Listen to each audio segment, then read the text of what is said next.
Okay.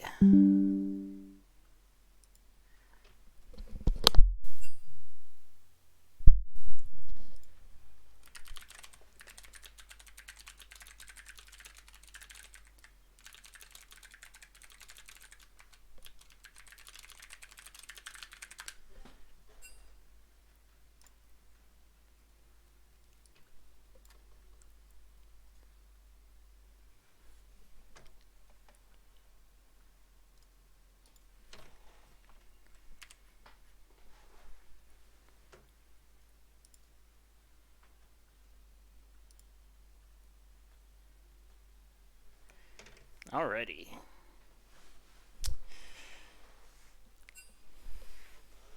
I am saying words. Very important words. Excellent. Glad to hear it. A little quiet. That makes sense. Let me turn up my mic audio a bit.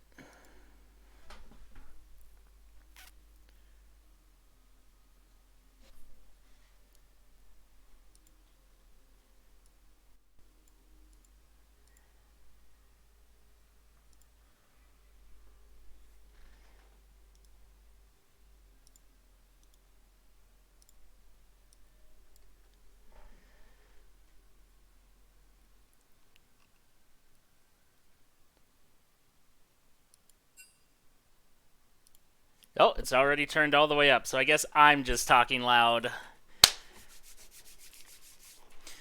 Okay. Well, welcome to week 2 of gaming of the League of Legends variety, IQ versus FF. So I am ready to go when you guys are. I'll let them know. Ready to roll and to rock. So I don't know anything about these teams, so I was obviously the perfect choice to cast. But I'm excited to be here and watch some pretty good League of Legends after getting absolutely stomped yesterday.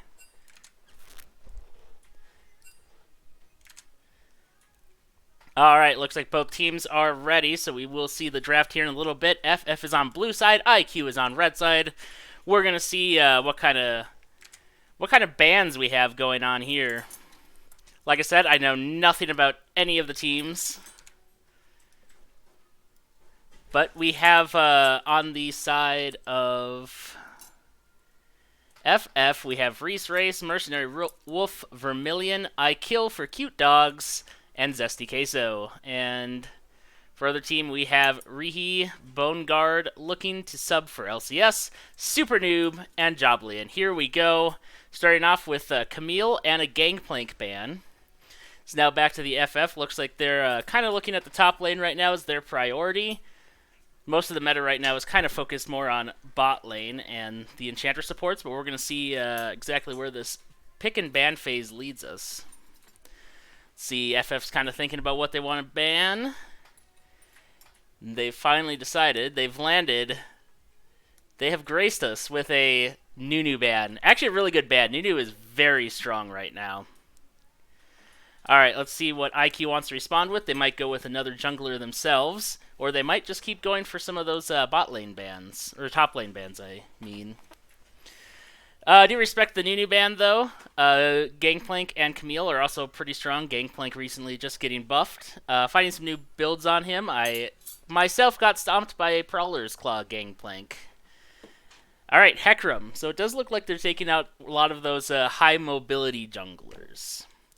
Those can be quite cancerous.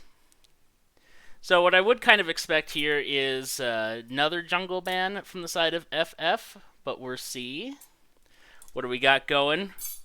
No, it's going to be the Akshan. Actually, another really good choice, because Akshan is ridiculous, especially now that he's kind of become a top lane staple. Just really impossible for any kind of top lane bruiser to play into, so makes a lot of sense to ban him. And we'll see how IQ wants to respond. Akshan, of course, also very good in the mid lane. And IQ is going to respond with an Ezreal. They really don't want to put FF on that safe 80 carry pick. Alright, so let's see our first pick here on blue side on the team of FF. Will be Corki. which is a great pick. Very poke damage heavy, very high scaling. Laning phase can be a bit weak, but if you're a good pilot on him, definitely strong. Followed up by the Jinx, another really strong scaling pick. So both teams kind of right now signaling that they want to go for late. Want to make the game all about strong team fights in the late game. Let's see what IQ's second pick is here. They might just grab a support. And there it is, Seraphine. Very strong enchanter right now. Maybe one of the weaker enchanters, but definitely has a lot stronger laning phase. You get those picks, those catch-outs. FF now, they're going to have to decide if they want to also lock in their bot lane or if they want to try and go for maybe a different pick. I would suspect that they want to at least get their AD carry. Yep, here's Jhin. And I wouldn't be surprised if we see a jungler now come out from FF. And they might save their support for the round 2, but we'll see.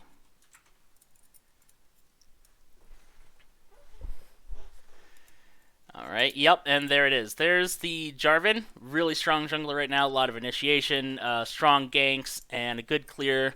Makes Jarvan a very strong jungler.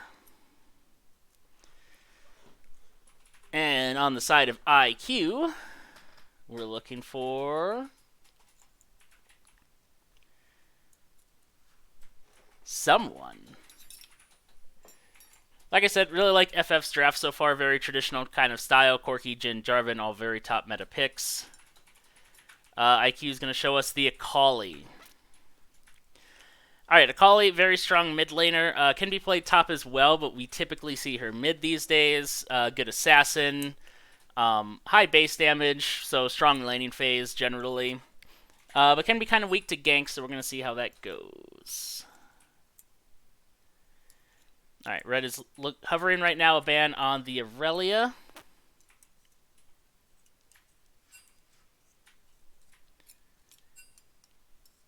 Nope, they decided to go for the Mordekaiser ban.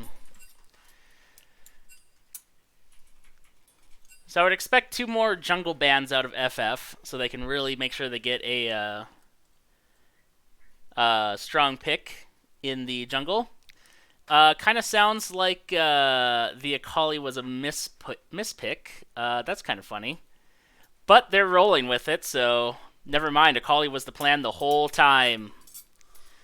And nope, they went for the Aurelia ban. And so both teams still kind of focused on the top lane a bit. But neither top lane coming out. It will be the red side IQ will be able to counterpick their top if they pick their jungler first, which is what I would suspect they do. And let's see here. IQ, what are you doing? We have the Senna ban. Senna's very strong right now. Riot decided for some reason that she needed to slow with her Q, as well as do damage and heal. So, and have ridiculous range. That was a good decision, Riot. Thank you. 200 years. But, I'm just goofing. I like Senna.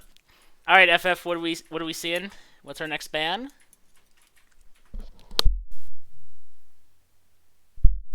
And it's the Evelyn. Evelyn, I think, is AP jungler that's kind of heavily outclassed by champions like Diana, but she can be really annoying assassin pick in the late game. So I can see why they would want to ban her. But let's see what IQ wants to pick up here. I would expect a jungler so that they can save their top lane counter pick. And yep, we're seeing a Zac. So not very strong clear, kind of a weak jungle early game, but really powerful ganks and kind of come out of any direction. Really good team fighting with that ult, with that Q, and just a very strong initiation, especially with Seraphine ult coming over the top of them. So we're really seeing a strong team fight comp come out of IQ. On the side of FF, what are we looking at? We're looking at a Lissandra in the mid lane. Very good against assassins like Akali. Lots of CC, lots of initiation power, and lots of damage. Lissandra, a pick I'm very high on. And let's see what their final pick is. The 5th member of FF will be playing Rel. Alright, Rel, not a champion that's gotten a lot of love, but has some very powerful initiation. Even her counter initiation can be really good. If Zach jumps in right away and doesn't pick a good enough fight, Rel can kind of counter-engage onto the back line, the Jinx to Seraphine, and keep her carry safe. Ooh, and there's a Kassadin. Alright, so I'm not sure. One of them's going to be mid, one will be top. But either way, Kassadin's super strong scaler. Really like to see that. Obviously, once he hits 16, that is a strong opponent.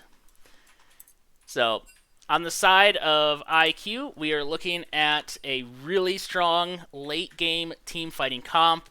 FF has also strong scaling, but also a lot of early game pressure that they can apply with the Jarvan, with the Corki passage, with the Rel and Jhin engage. So I think it's really going to be on FF to make these early and mid-game plays happen.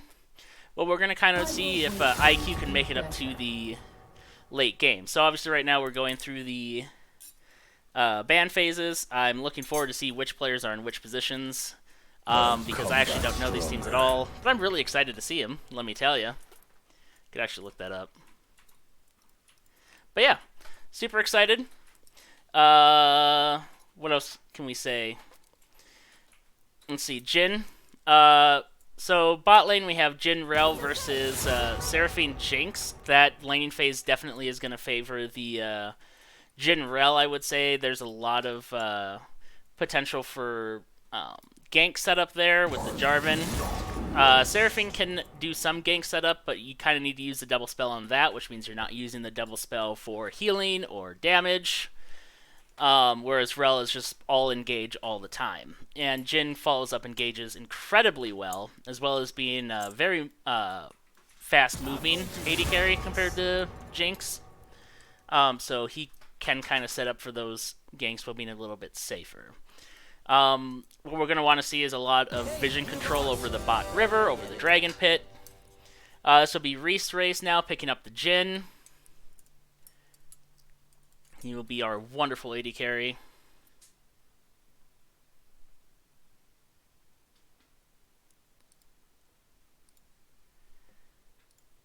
And just pull up the Beer League site right now.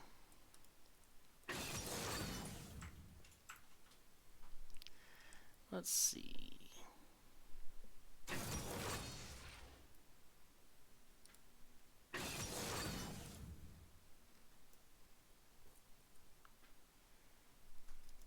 Where's this FF? The 5 Phenai.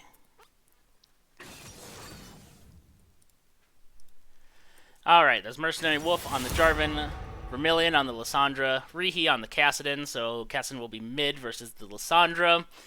Not quite sure where that laning phase is going to go. Neither of them are particularly aggressive champions. Kassadin, notoriously strong in the late game, but his early game is not super weak either. He's not like a Kale that's going to constantly get camped. He does have the ability to kind of do some damage to survive. So I still think Jarvan can probably make some picks, though, onto that mid lane, and Zach might be able to make some picks onto the Lissandra, so we'll see how that goes. Tyrant. That's the Aurelia ban coming through, and of course we have looking to sub for LCS. Zach, like I said, just one of the premier gankers in this season. Fine. I don't need more enemies. Senna ban? Wonder who they're banned now? I just don't know. It might be Evelyn. Might be Aurelian Soul. The anticipation. Oh my god, it was Evelyn this whole time. That was the ban. Alright, it was probably a good ban.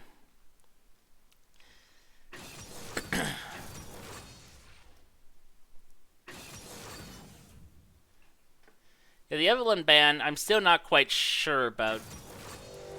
But, well, we can see. Looking to sub for LCS.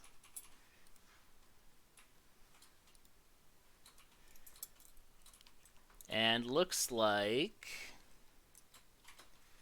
doesn't have a ton of Evelyn in his match history, but who knows? They probably know more about these teams than I do. Alright, so we are 30 seconds away from being 5 minutes away from being able to spectate this game. So I hope you guys are all excited, because I don't have a lot to talk about for 5 minutes. But I know I'm excited. Speaking of, if anyone ever wants to join this this cast, just pop on into our Casting Game 2 channel here, and we can talk together. Let me tell you, it'll be fun. Other than that, I've been playing Pokemon Arceus most of the day. It's been fun so far. After getting just absolutely destroyed in League of Legends, let me tell you. Alright, so we are waiting for the Spectator Delay now. 3 minutes. Oh yeah, and then we also got our good old stats the other day. Yeah, I don't know if you guys saw that too. I got emailed by Riot all my gamer stats. That was pretty fun. Would love to hear more about everyone else's stats. Go ahead and put them in the chat if you want. For me, I did something like 8 million damage. Rihi is gonna get camped. Always does. Alright, good to know.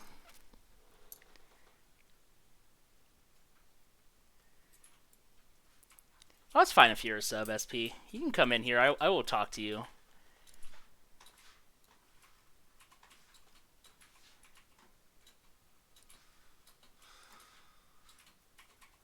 Or maybe it's against the rules. I have no idea.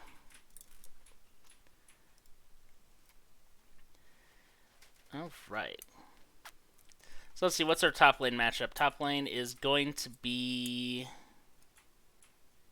Oh, is it going to be Liss in the top lane then and Corki mid?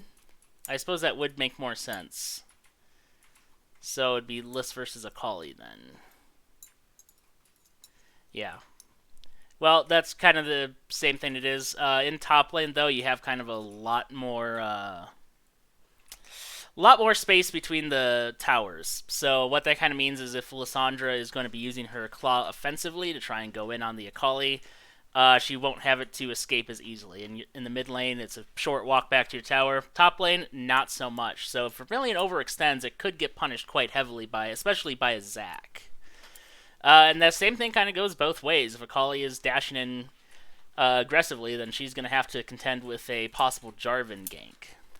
So lots of different angles that our teams can compete on in this game. I look forward to seeing which of them wants to go with what and what kind of play styles we're going to see. Like I said, I think it's mostly on FF to see them make some early game, mid game plays because they really do not want to get this comp of IQ up and running. If the Jinx leaves lane even with the Jhin, that's definitely a advantage to IQ. Same thing with the Kassadin or even the Akali. They're all just really strong late game champions, and they synergize together really well. Seraphine, Zac, Kassadin kind of engaging, while Jinx does the damage in the backline and Akali assassinates. But we're going to see how these teams match up. We are 5 seconds away from being able to hop into this game. Let's see it, League of Legends. There it is. Here it comes. I'm ready. My body is ready. My soul is prepared. My heart is given. IQ versus FF. I can't help cast the whole game, but I can for a little bit. Oh, hello there. Hi. I'm Gentle Criminal, the sub for IQ. Very nice. Well, Yep, welcome in. I'm not sure if this is against the rules or not, so I'm going to keep it short and sweet. I think it's fine. Like, there is a 2-minute delay. It's not like you can give them any information. So, tell me a little bit about your team. Well, Rihi is team captain. Yep. Sorry, I gotta actually mute the stream here. Oh, that's fine. All right, so we do see that both teams are going for the 5-point. Yeah, blue side kind of messing up theirs a little bit.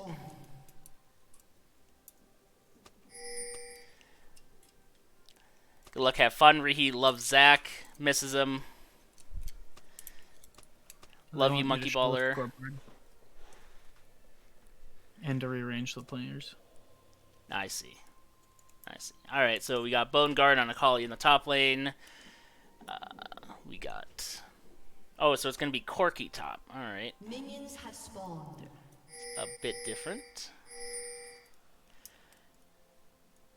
but ultimately fine. Doesn't change the matchup too much. Corki into Akali. Probably a lot more kill pressure on Akali's side there. Again, like I mentioned, there's just kind of a longer walk distance between the towers, and there is mid lane, so Corki can be a little bit more vulnerable than he was before. Alright, so we got Kassadin and Vermilion going in the mid lane here. I hate directed camera dearly. Let's see, Mercenary Wolf is starting on red side, looking to sub for LCS, starting on the blue. So both of them are going to be pathing in the same direction, so we're going to see them kind of fight over their scuttles then. See down here, just got Super Noob. Lane phase kind of going normal for them. Yeah. Could also be level. Press spacebar and you can rearrange the players that way. Okay. Just swap between them. Works for me.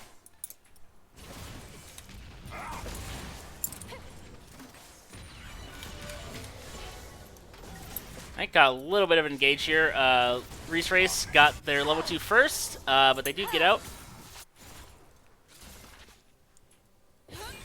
But still trying to be annoyed and keep them off of this level 2 as long as they can. But now they'll be able to get it, and there they go. Reese actually took a lot of damage there. Not really ready for more trades like that. So good job on the part of Jubilee and the Super Noob to keep that advantage there. Looks like we have a gank going on up here, though. Oh, got that knock-up off. We're going to see flashes. Oh, but Akali's got that Shroud. I think that was like a perfect time to level up there and get that Shroud. Oh my god, and here we go. Look at that. Zac out of the bush, gets the Jarvan, picks up first blood. Very nicely done. Looking to sub for LCS. Yes. Yep, looks like a blue side AD carry backed. Alright, Rihi pretty low here in the mid lane.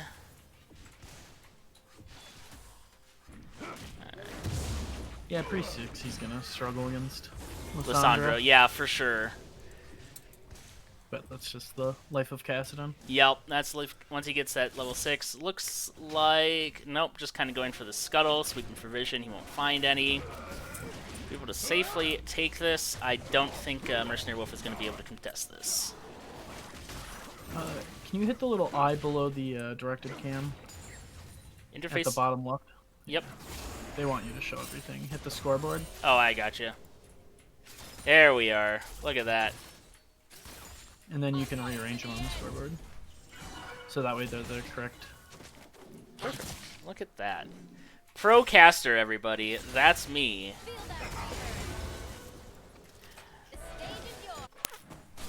Alright. Super Noob moving away from those engage supports from last season and into the enchanters. Yep. Very nice.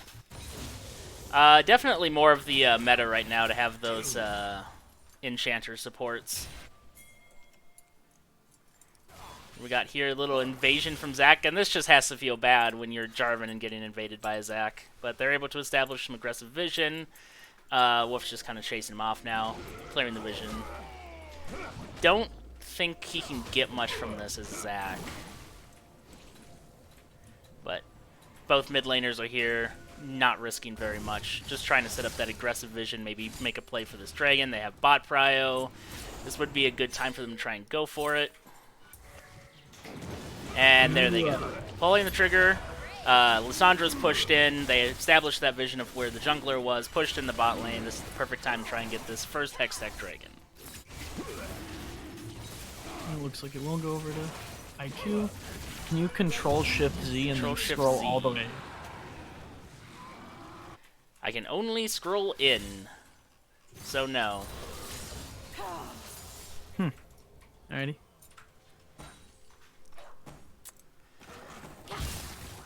But what can you do? These are the pro leagues casting, let me tell you. Alright. I've never casted any of the games either. Alright, Zesty Queso hit level 6 on Corki, which is really huge. He can kind of now poke out the Akali, farm from a distance if he feels unsafe. Let's see. Oh. Looks like we got a little engage here going onto the Keston, who is level 6. Lissandra, really low health, goes down, but Rihi gets taken down with them. Good on them to be able to take the 1-for-1, though. And here we have in the bot lane another gank on Zac, who had just popped his passive. Probably not going to be able to get the kill on him, though. Oh, nope, never mind. Ignore what I said. Bouncing Grenade is overpowered. Down goes Zac. Oh, look at these plays on Reese, trying to pick up another one. Most AD carries would be like, yeah, we killed the jungler on a gank. That's good enough. Reese wants more. Love to see it. Let's see. We have... I can just hit tab for that. Nice. Do I have to hold it down? I do have to hold it down. Very cool. Alright, so top lane CS, very even. Akali has that kill over Corki. Jungle CS, also pretty even. Both of them have died once, but Zac got 1 kill, which is not really where you want your gold to go. Oh, we got another little fight here, but I think Rihi's going to win this until we have Mercenary Wolf coming in. Throws down the Cataclysm for the damage because you're not going to hold Kassadin in place. And, yeah, engage is done. Vermilion does not have ult there. Alright. We have both supports coming in. Jarvan is good. Nothing being made out of that. Nope, but he does get the scuttle. Zac needs to get level 6 here so we can keep up with the Jarvan. Top lane still going with normal. There is a bit of a CS lead on Reese in the bot lane. But that's kind of expected when you have, especially a Rel, to help you farm a little bit. Rel trying to Hex Flash in, but decides not to do it. Seraphine, of course, hovering because she suspects that the Rel is there as well. So, a lot of plays around mid lane right now, but everyone kind of just walking out. Rihi, bit low for life, bit low for mana. But without that ult, Vermilion doesn't have a good way to kind of go in and finish up that kill. Let's see, blue side is going to be pinging that Rift Herald. Maybe they suspect Zac is on it, which is good instincts, because here Zac comes. Akali is trying to pinch into this Corki. Pinging for a gank, but not quite finding it yet. That comes in, but he is on Vision. Still doesn't have that level 6. In the bot lane, we have both AD carries on level 6. Has to flash out. Pinging that flash out. It'll be down for a little bit, and that is pretty strong because you can't flash a second time for a while. Little known fact about Flash. Rel also notoriously bad when she's down on her feet. Does not have movement speed to get away from anything. Rihi here is just going to drop a pink ward and then back. Having pushed the wave into the tower there. Mercenary Wolf just kind of up here, drops the pink down there, is establishing vision, and it looks like he is thinking about going for the Rift here. Very nice. Rift Herald is a great objective to go to when there's no dragon on the map and no ganks to go for. All of his lanes, of course, have their people back, except for bot lane. Kali is going to teleport in. Let's see if they... oh, they have rotated their support up to help secure this Rift Herald. Very strong play on their part. We're going to see if they detect. Obviously, Corki also has that package, which makes it very difficult to contest these objectives in the river. And yeah, they take it without issue, or see where they want to drop it, but it's looking like mid. Trying to maybe get a gank off on this Kassadin first. Everyone in the club to mid lane. And we have Dragon spawning here in 30 seconds. Going to be a Cloud Dragon. We'll see if they can also position well for that. See, turn on the Fog of War here. Turn it on. I just want to see Red's vision right now. The river is pretty strong, but there are people kind of being in it. And they are going to grab up this Scuttle, which is huge for them. Not making a lot of plays right now for the blue team to try and get into this Dragon Pit. So we'll see if this is just going to be another Dragon for red side.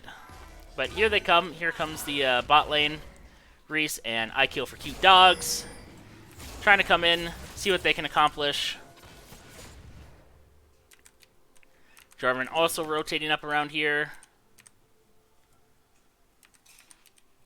Just kind of doing the Baronet. Oh, trying to get a pick there on Kassadin, but he is about to be picked. Ooh. Vermilion does not take that one in. He's getting the ult. That's a very dead jungler, very dead Vermilion. That should be a free dragon for the side. Oh, but what happened down here? We have Reese kind of pushing in, trying to get some vision down, but there's not much that a Jhin and a Rel can do to stop them from taking this Cloud Dragon. So that's going to our fabulous red team here. Down on blue side, Zac goes to gank Zac. Yes, he does.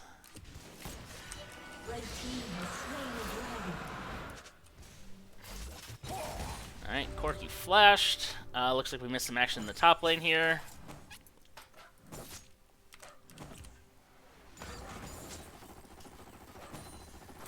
Nice. Alright, let's take a look at our CS leads. Akali leading just by about a wave. Caston quite far ahead, though, of Vermilion. Oh, going in, but just doing a little bit of pokey action. Reese also quite far ahead of this Jinx right now with his Jhin. Which is kind of what I said, you want as Jhin to be a little bit more ahead than the Jinx coming out of lane, or you're just behind. Looks like we're getting a support roam up here onto this Kassadin, but he's just going to be able to get away. That ult is just kind of ridiculously good at being able to escape from situations. See if he wants to re-engage. He does. Goes back in on Vermilion, just pokes him for a little bit of damage. And now it looks like I Kill for Cute Dogs is just roaming all over. Really like this play. Jhin is already far enough ahead that she doesn't really need to be too far in lane, so being able to come up here, get the other lanes ahead, that is a very dead Akali. Sorry, Bone Guard. I guess you're guarding bones in hell. Or something. Alright. Jhin still doing just fine. Defending this. Stops the recall. Always a BM move. Got the Rift Herald dropping top. Lots of plate gold. Let's see. Thank you, directed camera. Please go away forever. Alright. Rihi coming up top, trying to staunch the Bling a little bit. The tower does live. Not quite a big enough wave to take that tower. But that was a lot of plate gold money to the side of Corki, which is really where you want it to go. Like, that Corki is going to absolutely dominate this mid game if he comes out with even a slight advantage. Turret plating will fall soon. We are seeing we're doing the Akali Chem Tank, or Turbo Chem Tank build, which is, I believe, nerfed this patch. So it's not going to be as strong as it was, I don't think. But we'll see if it still performs. Basically, the idea is that Akali has such high base damage values already that you don't really need to build a super amount of AP, and you can go with a tanky item like this that actually does provide a little bit more mobility, a little bit more damage. Alright, so turret plating is down, which means we also have enhanced teleports now online. The auto and the passive is the part that's good. And engaging.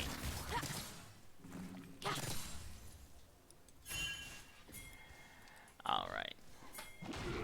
Oh. Got a gank going on here from the Lissandra. Akali just ulting to get out, but is in not a very good spot. Ults again. And yeah, just gets ulted by the Lissandra. Ever Frosted. That is an Akali that's not moving anywhere but the graveyard. Down he goes.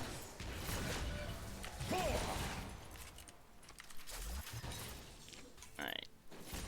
Rel down here. Just kind of seems she can make a play happen, but she is standing on vision, so nothing's going to happen quite there.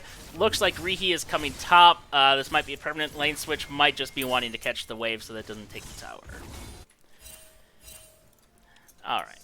Let's see, otherwise we got the wave pushing towards the red side over down here in mid lane.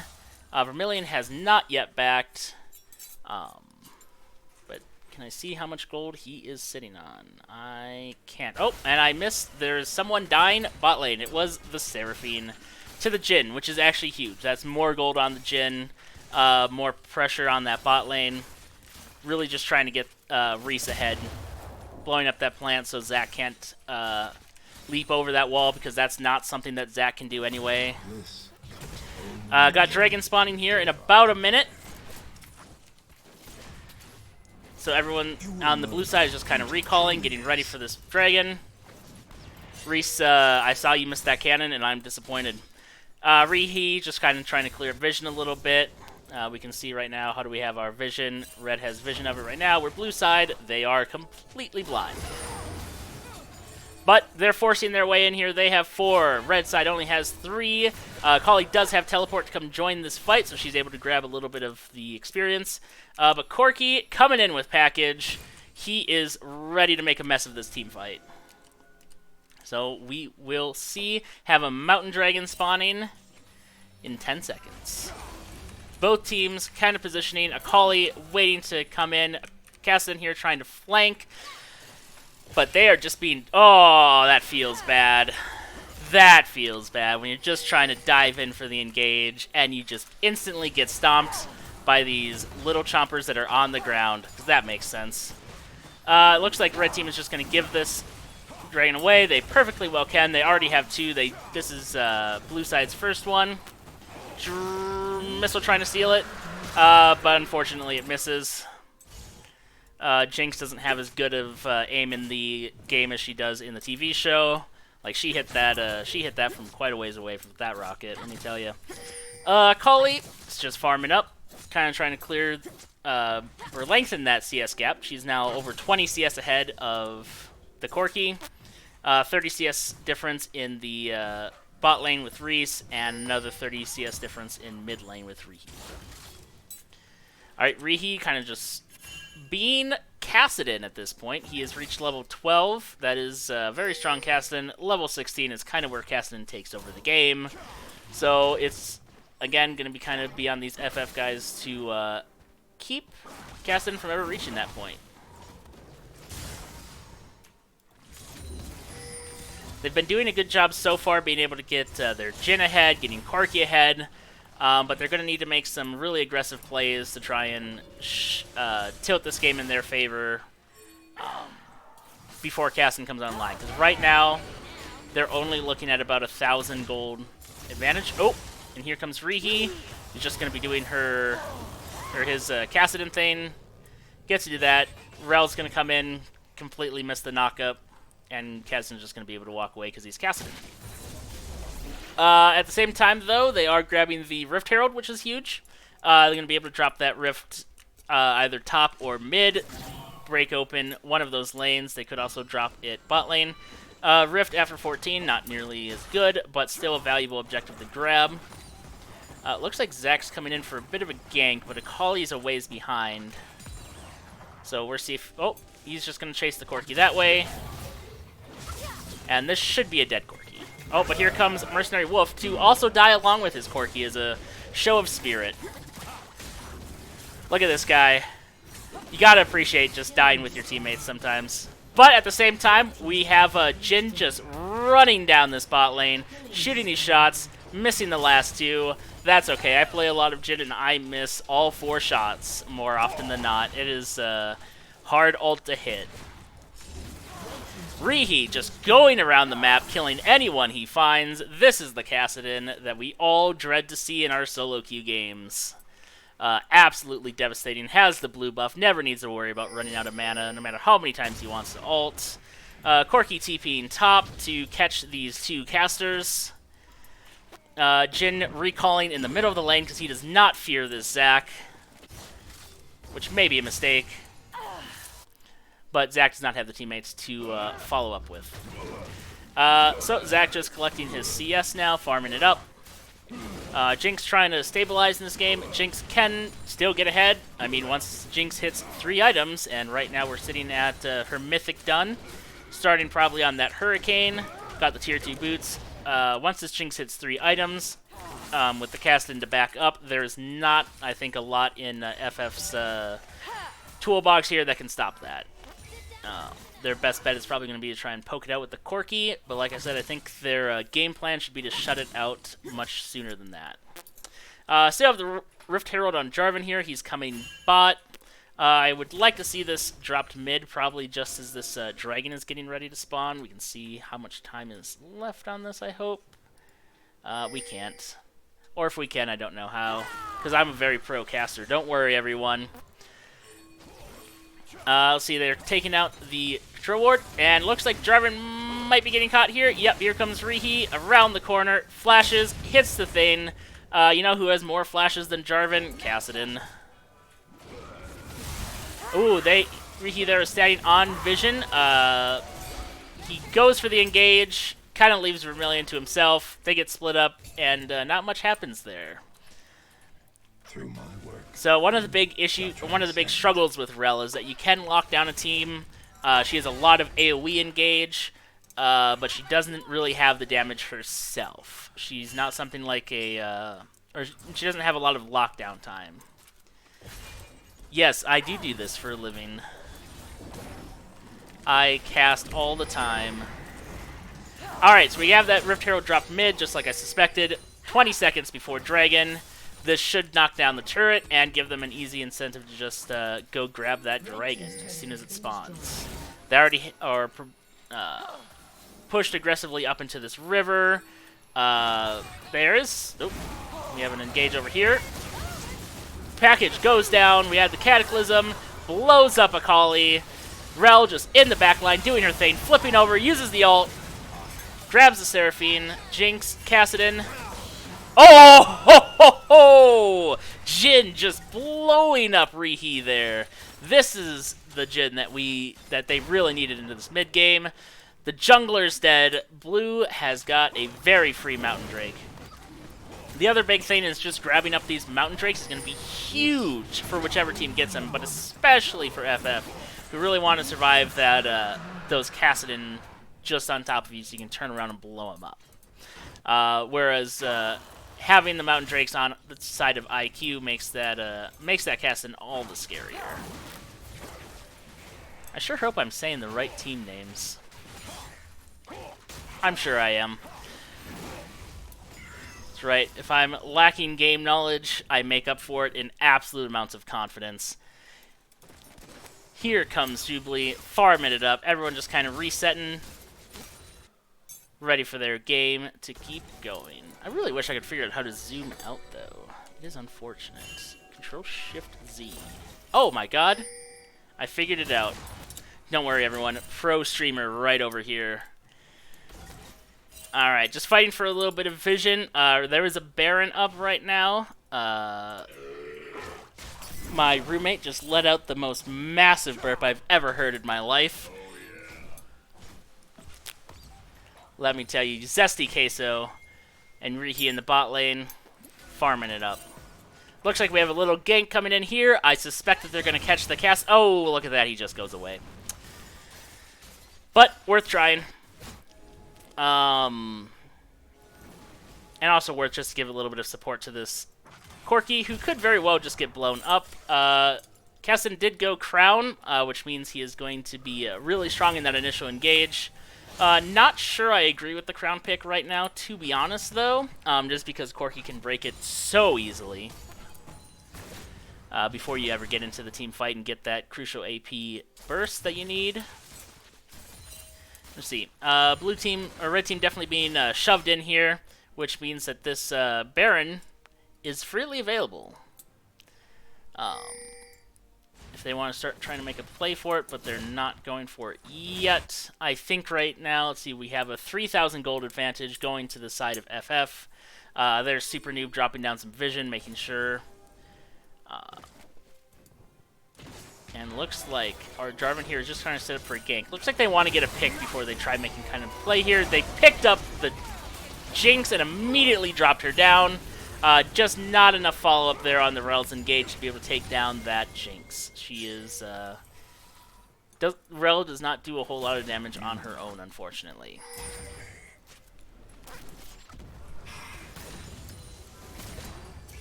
Looks like Vermilion's going to spot out this pink ward, take it down. There is a good vision coverage, though, on IQ's side on this Baron. So there's no way that they can start it or start clearing up this vision without IQ being in the know. So it is probably pretty smart of them to try and pick up or grab a pick on the Jinx or the Zac before they go for this fight. How's Akali progressing in her build? She has a Demonic Embrace, which combos out really nicely with the Turbo Chem tank. Jinx right now is sitting on 2 items, so getting to that 3-item power spike pretty close here. Vermilion, meanwhile, just on the 1 item. Looks like she's about to finish off her, the long-range one. Whatever that one's called. It's the long-range item, guys. She's going to finish it up here pretty soon. Really nice CS scores on all of our players here. Jhin has the perfect number of kills at 4, so we won't see him get any more for the rest of the game. He's only going to get assists from here on out. Risa, in the meantime, let's see where he's at. He has his Lord Dom's finished, which he went second. I guess to counter the health that Akali's building. Lord Dom's perfectly fine item. Lots of damage that it builds up. Otherwise, we have, yep, Horizon Focus. That's the word I was looking for. And we'll see what item Jinx is going to go third. If she's going to go for Lord Dom's herself, or if she's going to go straight for an Infinity Edge. And interestingly, she did go for the Rapid Fire Cannon as opposed to the Hurricane. Just wants a little bit more range to be able to engage on these guys. Makes a lot of sense with them having something like Corki, Lissandra. You don't want to be getting too close to their Rel or the Jarvan. Makes sense why the Jinx would want to be able to stay back, fight out those team fights. We do have Dragon spawning here in 15 seconds, so of course here comes FF just clearing out this vision. IQ forced to give way, just isn't strong enough at this phase of the game to really contest this river right now. Rel's going in for an engage. Ults. Oh, that Seraphine ult hits everyone. Corki ult over the top of it. Reese is just making a mess of this bot lane. Ults, taking out these people. Bone Guard falls. Zack's still alive, but Rihi goes down. Zack gonna pop that passive. Also gonna go down. Unless they want to spare him. They do not want to spare him. He lives. Alright, so that's another Mountain Drake on the side of FF, and that's huge. That puts him on Soul Point. That's 3 Mountain Drakes, so that is, can we even see here, that is 18% additional armor and magic resist. Just huge for making this team hard to burst down. And really pushing back that, that infinite scaling comp that IQ is going for. Not to say that the game is over for IQ by any stretch. It is 5,000 up for FF at the moment, 5,000 gold, but we are looking at Kassadin. He is reaching, well, let's find out, because it doesn't tell me his level there. There he is. He's level 16 now. Level 16 Kassadin, absolutely terrifying. You do not want that thing popping into your bed at night. It would give you absolute nightmares, just because he does so much damage. And because you don't know who he is. He's just kind of popping up in the middle of your room at night. Like, that's really scary. He is giving some CS over to Jinx. Definitely the right call to make. They need to get that Jinx kind of online. Let's see what her item is. She got 2 long swords, which is building into something. Not the Infinity Edge, though. I can tell you that. Oh, Rihi just going down, chunking that Jhin.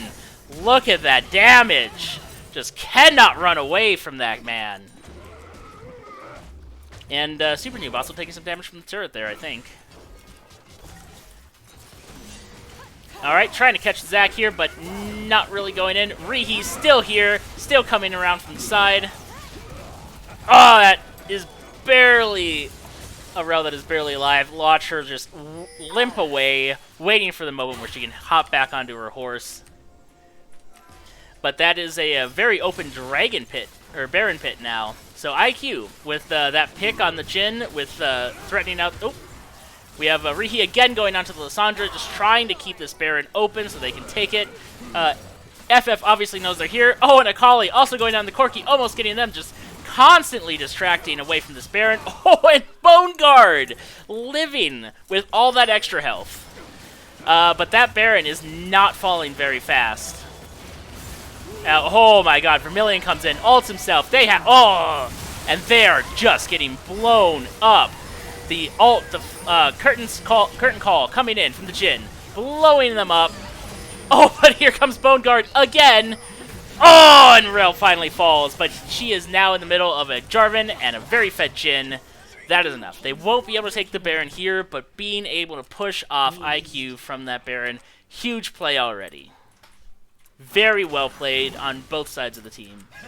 But ultimately, the advantage does go to IQ. Still at about a 5,000 gold difference. Seraphine just picking up that healing reduction. Rel grabbing the Abyssal Mask to kind of increase the magic damage of her team. of the Lissandra, the Corki. Just trying to empower her engage a little bit. Yep, looks like we are going for the Lord Doms on the side of the Jinx. Should have figured that out. Kassadin, though, is at 3 items, has a fully stacked Seraph's Embrace, Crown of the Shattered Queen, and a recently buffed Lich Bane. Ready to do all that damage. Jhin, though, taking the true objective, the enemy's blue buff. I have seen so many games thrown to blue buffs in my life. Truly is the most important objective of our time. Look at that Zac. Doesn't even get his blue buff. He's so sad right now. Mid lane have Vermilion kind of farming up. Let's look at our Kassadin level 16. 17 now on Kassadin. 2 levels ahead of the Vermilion. Quite a CS gap as well. Only about 30 CS, I suppose, but that's pretty huge. 40 on the side of that Jarvan. And that Jarvan is pretty big, but he is building mostly tank. He's got the Gore Drinker, the two tank items. Just trying to be beefy and survive long enough to pull off those massive engages.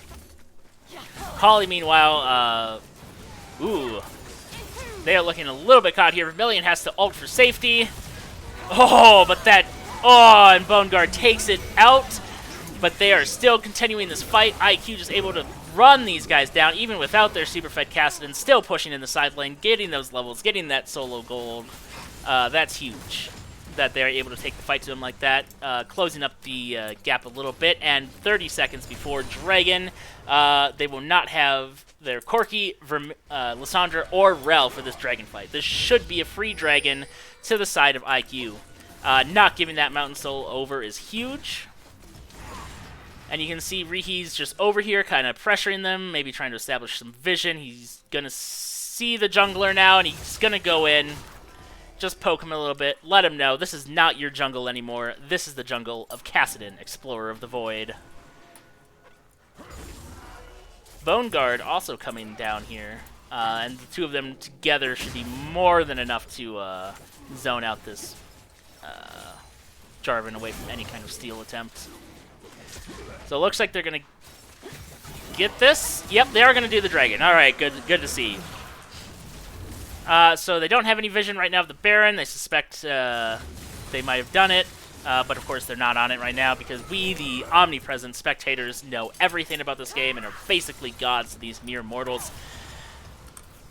So even though there is a 5,000 gold difference between the two teams, this really could go either way. Red team is starting to get to their, IQ is really starting to get to their point where they can fight back. Their team's kind of coming online. Rihi is massive. This Jinx.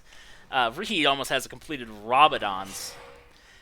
Jinx is just going to be this huge hyper carry. She's now on 3 items.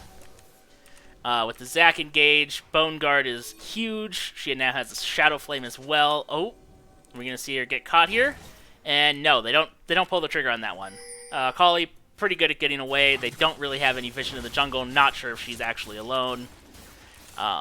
Jinx here grabbing the red buff. That's going to help her damage and her utility a lot. Kassadin, now level 18. If level 17 Kassadin was something of nightmares, level 18 Kassadin is like double that. 2 nightmares. You have at least 2 nightmares a night about a level 18 Kassadin, let me tell you. But right now, vision advantage. Both teams kind of have vision of this river, but, well, I should say IQ does not have vision of the river so much as they have vision of the pit. They know that they're not starting it, but they don't know where most of the members of FF are right now. So right now they're just kind of playing it safe, trying to catch some waves, but also making sure that oh my god, here comes a catch on Bone Guard. Rel and Corki is enough to burst him down. Zhonya's, but that's not going to save her life, just prolong the inevitable. And that was not a Zhonya's, that was a stopwatch. So that is gone now until she can finish that Zhonya's. Definitely probably not the right time to use that stopwatch. Oh, but hold on. Kassadin coming in and immediately blows up. All right, he was going in, but he went into 3 people and they kind of blew him up. Kassadin is very strong, but that is a level 17 Corki. If we can see on his item, he also has a fully completed Mirror Mana. He's got the Essence Reaver, the Infinity Edge, the Shield Bowl. That Corki is a nightmare to deal with. That is the Rabadon's finish now on the Kassadin, and here we go with FF trying to go for this Baron play. Being able to take this is massive. Again, FF really wants to close out this game as fast as possible. It's already 36 minutes, but they're doing a pretty good job of keeping themselves in this game with that gold lead. This Baron is only going to elongate that. Oh, Rel almost dies to that Jinx ult. Oh, but here they go. They're engaging onto the team that was just sitting there. Oh, Seraphine goes for the steal attempt, but it doesn't quite make it. They are... Oh my god, Zac does not live, actually. Never mind. Bone Guard goes in, though, gets a kill, dies in turn, but is able to take out that Lissandra. One less member with Baron on the side of FF. Pretty big. But those death timers are getting long. That is 50 seconds on the Akali. Rihi himself just spawning. Building up some ult charges. Taking down those minions. And we're going to see both teams reset and fight over the next objective, which is this Mountain Dragon in a minute and a half. Whichever team gets this is going to get the soul, and it's going to be huge. You don't want a Kassadin with even more tankiness than he already has with the crown. You don't want a Corki that's even harder to burst. So whichever team is going to get this Mountain Soul is going to have a huge advantage over the other. Waiting. See, Rihi's sitting here on controlled vision, but he's kind of being pinched right now. He is just completely avoiding vision of both teams. There he goes, running away. Phew! Rihi playing deep undercover, let me tell you. Alright, but here comes Jarvan, Vermilion. Everyone's getting set up now, ready to fight over this next objective. They don't have TP up, so unfortunately, even though they have Baron, they can't really afford to be pushing the side wave because this objective is going to be just so massive, and they're going to need all hands on deck to be able to take it. There's about a 10,000 gold lead now, though, on the side of FF, which means they are just huge. One good engage is all... Oh my god, but here comes Rel from behind the scenes. Seraphine ult is not enough to stop that engage. They are just split up. Zac is solo diving the Jhin. That's not going to do it. And that is an easy cleanup on the side of FF, who now have Baron, who can now take the soul, but it looks like they just want to go and try and clean up that base. Alright, looks like Rel and Corki are going for the soul, while Jarvan and Jhin push down mid lane and grab one of those inhibitors. 30 seconds before the team of IQ is ready to respond to this, so definitely a free inhib at this time. And this is just more and more advantage going to the side of FF. It's a 12,000 gold difference. That's Mountain Soul. It's a Baron that they still have for probably about 30 seconds. Not even. But should be able to take up one more tower with it.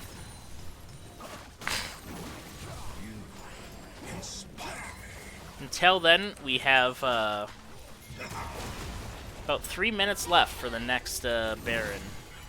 And 5 minutes till we get that Elder Dragon. And we'll see if the game can go on that long. For the team of IQ, they really need to... Oh, not get picked here. But they're Kassadin. He's fine. For the team of IQ here, they really need to be able to find that great team fight. Unfortunately, that last team fight, they just got engaged on. They really need to be the ones doing the engaging with that Zac. Rel is just sitting here ready to go. They both are trying to establish some vision over the wall. Bone Guard getting poked down. That Corki is just brutal. Those missiles are not balanced. They come out. Oh my god, here comes the Rel. Jumping over, grabbing the pick. Reese picking up the kill. Zac getting a massive ultimate, but it's not going to make the difference.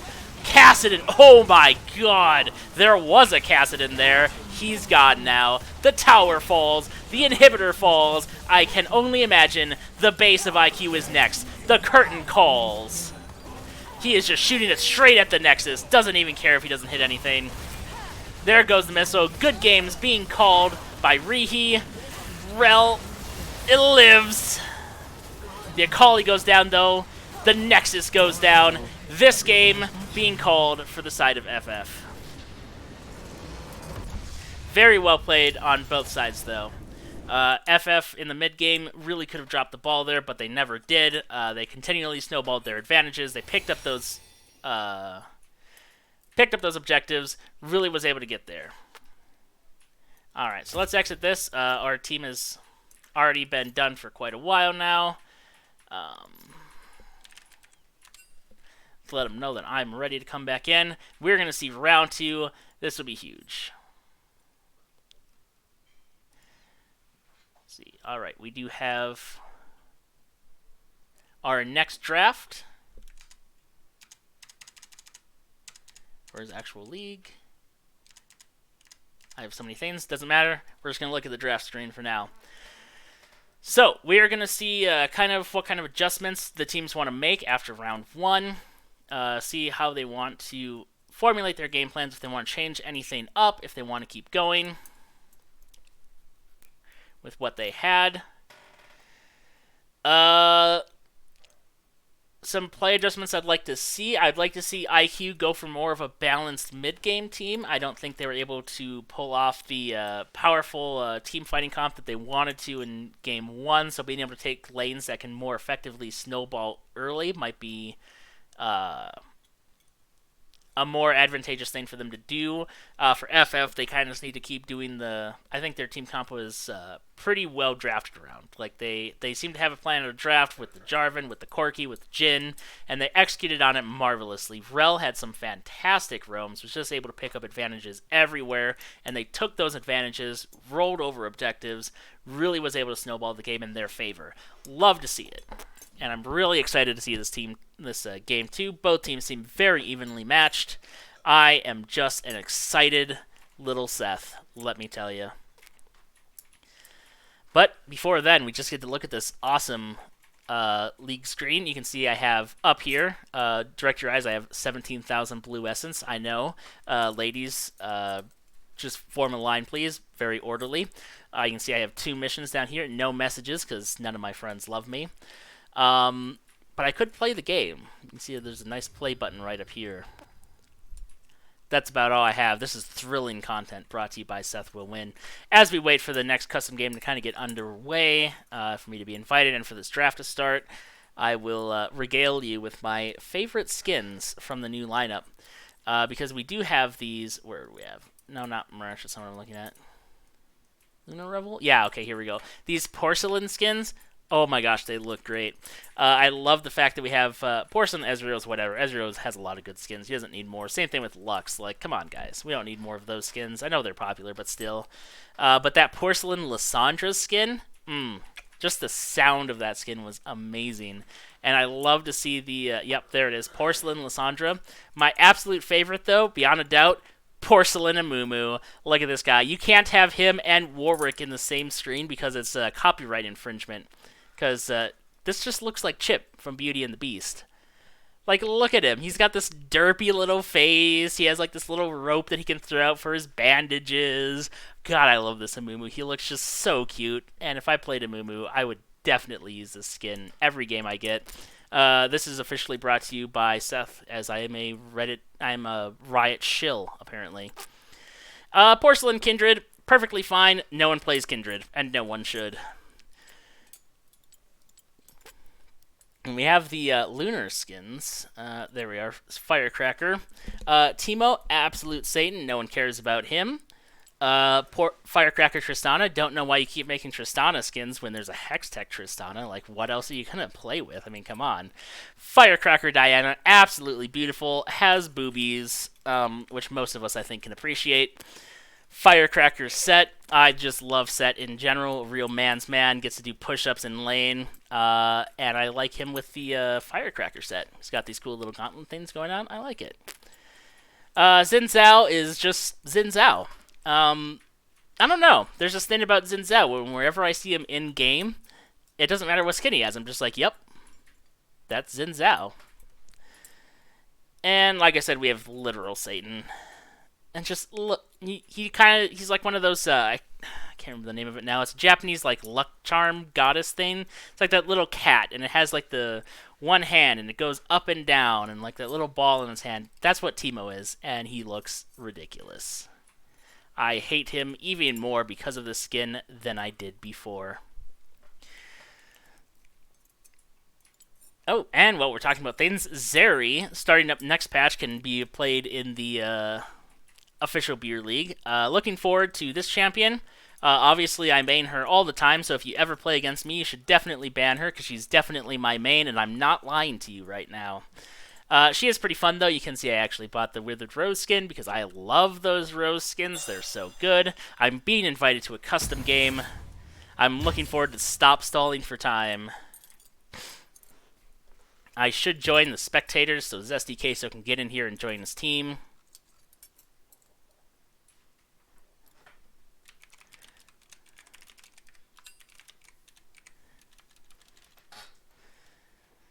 Just kidding, Zesty Queso. It's all you, man.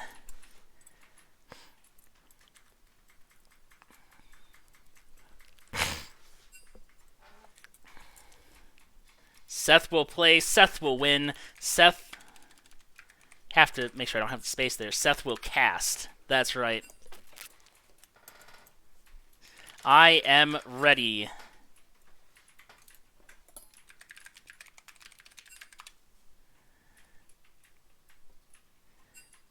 That is the same one I have open. Perfect. Got it. Let's see this draft get underway. So really going to be excited to see what we get out of bot lane from Reese here. See if he's going to go for the Jhin again, or if he's going to try and go for something else. I do have a message. He's going to go play Magic. Very cool. Alright, so we have, again, the Gangplank and the Camille bans coming out exact same as before. Neither team deviating from their ban path so far. We'll see if we see the Nunu get banned once again. IQ maybe just trying to keep him out of those mobility junglers. And we do see the Jinx going out. So IQ did not want to see that Jinx return. And there's the Nunu ban. No one likes Nunu. Let's get him out of here. Who dares message me? Thrilling content. Jarvan also getting banned. FF's Jarvan, or Mercenary Wolf's Jarvan was just insane. Always all over the map, grabbing some great ganks. Makes sense that they'd want to take that out of his hands. And we'll see what we get out of the side of FF's final ban. I would like to see another ban maybe being devoted to either the Jhin or taking, or not Jhin, Corki. There's the one I was thinking of, literally, and there it is, getting banned. So, good job, FF. You read my mind, did exactly what I wanted you to. But that does free up Reese to grab the Ezreal. Are we mixing up teams again? Someone grabs Ezreal, and it's going to be very scary because they're very good at them. Over here on the FF side, we have coming out. They're kind of trying to decide here. I wouldn't be surprised if they also pick up their bot lane, just AD carry and support right after the other, and get a little more information. But no, they go for the Hecarim. Really strong jungler, really scary. Doesn't matter how much vision you have. This guy just comes at you at the speed of sound. Air Force 1, barreling down your lanes, ready to gank. So we have Hecarim picked up. I'm probably guessing we're going to see an AD carry come out, saving the support for the third pick on the red side, but let's find out if I'm right or wrong. I'm probably wrong. Yep, we see the support. Oh, and it's a Yuumi. Oh, that is terrifying. Yuumi Hecarim, a very potent late game. And Kog'Maw, that's probably going to be a solo lane Kog'Maw then on the side of IQ. Very interesting. They can, of course, flex that can be a solo lane Ezreal, but I think it's probably going to be the Kog'Maw, probably mid, going for an AP build, and going for those artillery spits that can just do a crap ton of damage. Let's see what kind of AD carry they pick up here from FF. Ooh, it's going to be the Twitch. Twitch, very powerful AD carry. Well, he is pretty strong. He is a very strong early game AD carry, and that spray and pray can really make a mess of a grouped up team. But we'll see how it's going to go. With the Yuumi, it's also very terrifying because that can be kind of two champions just popping out of permanent invisibility anywhere on the map. That's the Aurelia band again. Both teams seem to prioritize their bans on Aurelia. So let's see, there's going to be more probably mid and top lane bans. IQ probably wants to ban out something like, yep, they banned out the Lissandra, which makes a lot of sense. I don't think they're too afraid of the Akali. Evelyn getting taken away again from the hands of IQ. And we'll see how IQ responds. Probably with another mid laner. But we'll see. They're probably going to ban Aurelion Sol. That champion is just... He makes planets, guys. But no, they ban the Nasus. I never would have saw that coming. I would have suspected Aurelion Sol over Nasus. But maybe he's really good too on the hands of one of these people. But we do have Syndra coming out, which means they're looking to counterpick the top lane. Let's see. All right, there's Syndra locked in. IQ, let's see what they want to pick up on account of the Syndra. Syndra's a very strong laner, doesn't have a whole lot of counters, and they will have to blind pick their top lane. So that was a strong pick on the side of FF, I feel. Rek'Sai coming into the jungle. Oh, that's right, they already have Kog'Maw in the mid lane. So Rek'Sai coming in now, very strong early game jungle, one of the strongest, really powerful ganks. A lot of mobility, a lot of weird jungle paths you can take over the walls with those tunnels. Really excited to see this Rek'Sai being piloted. And let's see what we grab. Trundle is going to be their blind pick top. Could be Rek'Sai top and Trundle jungle, but that sounds absolutely wrong to me. But we'll see what FF decides to respond with. Trundle is not a very easy champion to counterpick either. Maybe something like the Set could counter him really well. There's the classic ranged top laners, which everyone hates. I'd like to see a Teemo here. I'm just kidding. No one has ever said that ever. It is going to be a Mundo, though. Oh, Mundo is very strong. Usually stacks a lot more health and resistances, which is good against Trundle. And it looks like we are ready to begin. There it is. Ready. Let's actually just move this over. All right.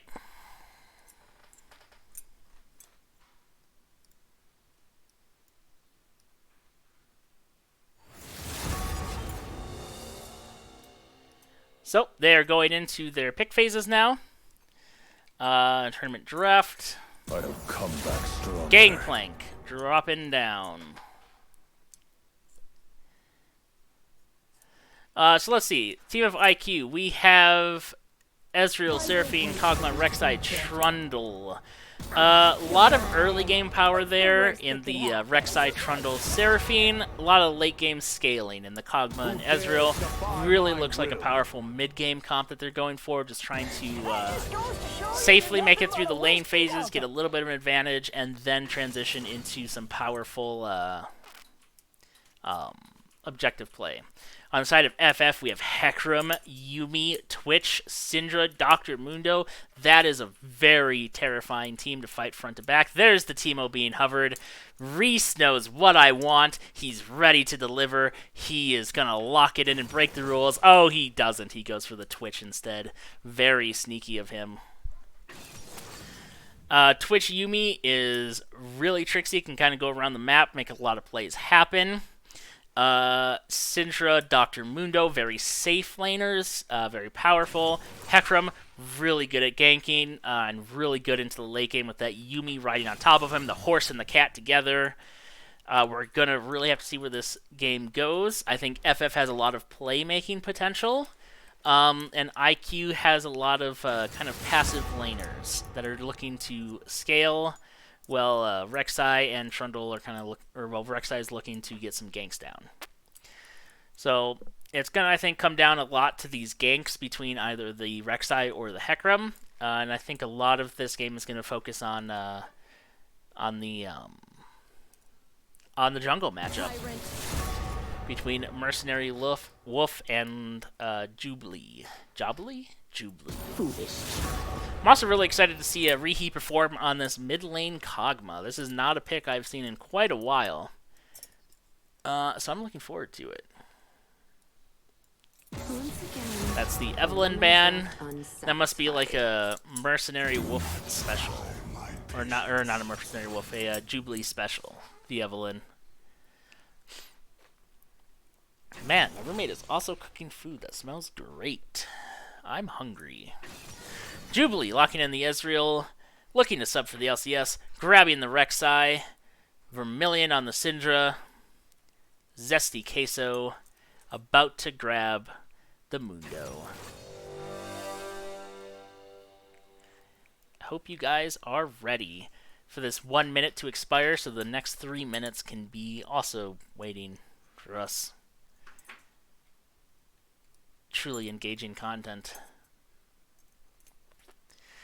But yeah, like I said, I think this is really going to come down to the jungle matchup between Mercenary Wolf and looking to sub for the LCS. Rek'Sai versus Hecarim, both very strong gankers, can take really weird paths through the jungle.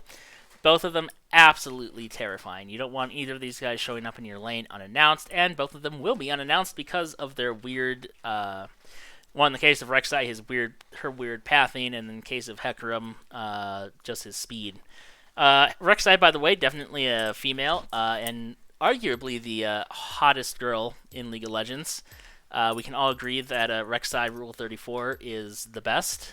You know, people are like, oh, Seraphine, look at her getting so much Rule 34 before she even comes out. It's like, no, come on, Rek'Sai has been here all along, and you all slept on it. But I didn't. Definite Rek'Sai simp over here. I don't even know what I'm talking about. But we have 2.5 minutes where you can hear my ranking of the League of Legends ladies. It's Rek'Sai at the top, everyone else D tier. Cassiopeia, maybe a C tier. But Heimerdinger probably up there as well. Anyway, tournament draft, or the tournament is almost underway. Their game will be starting right now. I imagine they're going to be in their jungle somewhere. I'm just going to go ahead and give a wild guess that Reese, the team of FF, is going to go for a 5-man invade. I'm putting my money down right now. FF, 5-man invade. I want to see it. It would be terrible. I want to stress, this is not a good invade team. But I want to see them do it anyway. And we're going to find out if I'm right or not in just under 2 minutes. Besides that, last game is looking really strong on the side of both teammates. I think they're pretty evenly matched as far as team skill goes.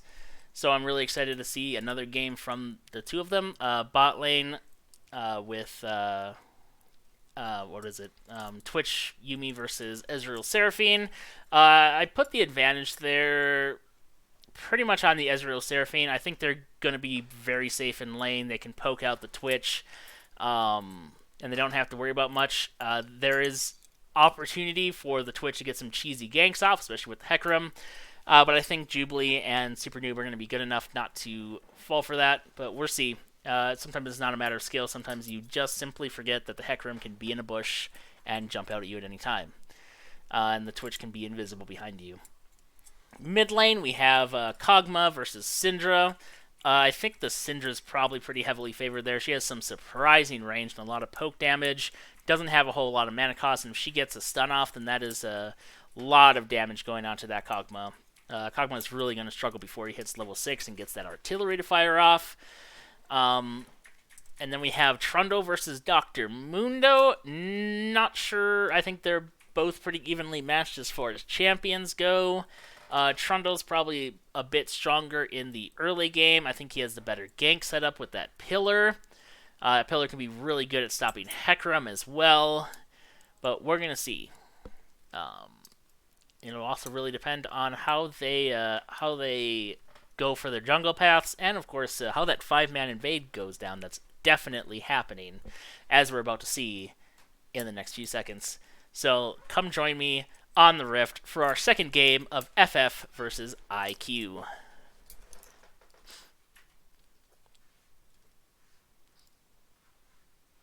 Oop. Are we gonna work today, League of Legends? Alright, we are. Ooh, and we have the Porcelain Ezreal, just to prove that I'm always wrong on all times. Good luck, have fun, says Rihi. He doesn't mean it. He wants to win. Alright, let's move these guys around. He wants the other team to just have a miserable experience.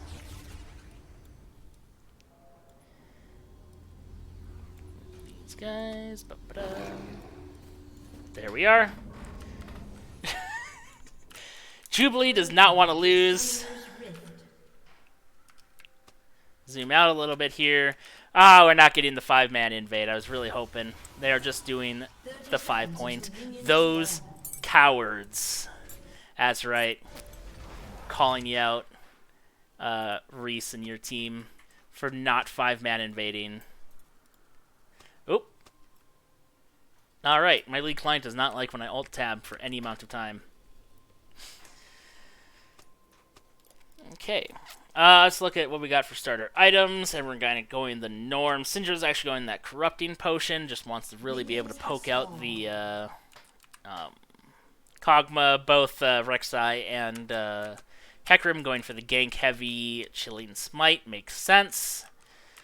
Trundle going the Doran's Blade while Mundo's going the shield means that Mundo is ready, or accepts that he's going to be a little bit weaker in the start. Both of them starting on bot side and going to be pathing up. So we're going to see some action over that scuttle most likely, unless one of them goes for early invade. Or early gank, I mean. Alright. Rek'Sai grabbing that red buff, no problem. Hecarim a little bit slower, but he's going to be just fine. Here comes the Twitch. Going invisible. And there it is. That is a pretty terrifying thing to suddenly pop out at you, is this really smelly rat and this really cute cat shooting things at you, and you're just not ready for it. But we do have a Super Noob on the Seraphine once again. Pretty good performance. Last game, Jubilee on the Ezreal. That Yuumi is just a constant annoyance. Let's see. Rek'Sai going for his clear. Hecarim's a little bit ahead of him, but that's kind of what you expect. Super Noob getting poked down here. Has to go for the heal just to live the expunge. And that's a pretty huge advantage over to Reese, who is once again kind of dominating these lanes. Here in the mid lane we have, kind of how I expected, Rihi just getting poked out a lot by this Vermilion. Those spheres are just so annoying to try and dodge. He is winning a little bit on the CS. Hecarim starting his next buff, and Rek'Sai just a little bit ahead of him, and then we're going to see if they want to go for a full clear or if they're going to go for this whole jungle. Bone Guard, naturally, has a little bit of an advantage with his pillar in that it will pop the Mundo passive, but Mundo's still going to get heavily slowed. Hecarim is going for the full clear here, and then probably looking to try and gank top. We'll see if Mundo can set it up, and if Rek'Sai is going to try and defend. If Rek'Sai is trying to cover top lane, though, he's going to be a little bit late. Scuttle has just spawned, but both junglers are going for a full clear. Hecarim just finishing up his golems, probably looking to try and see what he can get top lane. Rihi has to back in the mid because he's just getting poked out. In the bot here, we have Reese kind of getting ganked. Oh, but here comes the gank, or getting poked. Here we gank. Bone Guard has to flash, but is successful in making it out. That's a lot of now free farm that Zesty gets get. Although the wave is pushing into Bone Guard, so if he backs and teleports now, he's not going to miss a whole lot. Rek'Sai gets to get the Scuttle, which is great for him. Flash for Scuttle, not a bad trade, though. That wave is in a great spot for Bone Guard to come back to it, though. He's going to be able to pick up the level 4, no problem. Looks like Hecarim has a little bit of a gank, but takes a tower shot, gets knocked up, but that double man stun from Vermilion is huge. Oh, it doesn't matter. Rek'Sai gets the first blood off on the Hecarim. Knocks him up. Is he going to pull away with one more? Kog'Maw misses his. Oh, he's going in for the fly. He gets it. Oh, my God. Rihi, you are insane on Kog'Maw, let me tell you. Here comes Rek'Sai coming to take down this Scuttle. We'll be able to get it with no contest. Hecarim is obviously dead. Smites it anyway, though. Probably just for the health. Jubilee and Super Noob looking to try and maybe set up a gank here, but Reese is pretty pushed in the tower. Not going to be an easy gank for Rek'Sai to pull off. Do have the dragon spawning here. Let's actually turn on our timers because that was helpful for me. There we go. Do have our first dragon spawning here. It is a Hextech dragon. And now that it's up, we'll see how both sides are going to try and play around it. Obviously, with being able to get the scuttle, blue side does have the vision advantage of seeing that dragon. And I should not have ult-tabbed because this keeps happening, but I did it anyway because I'm a rebel.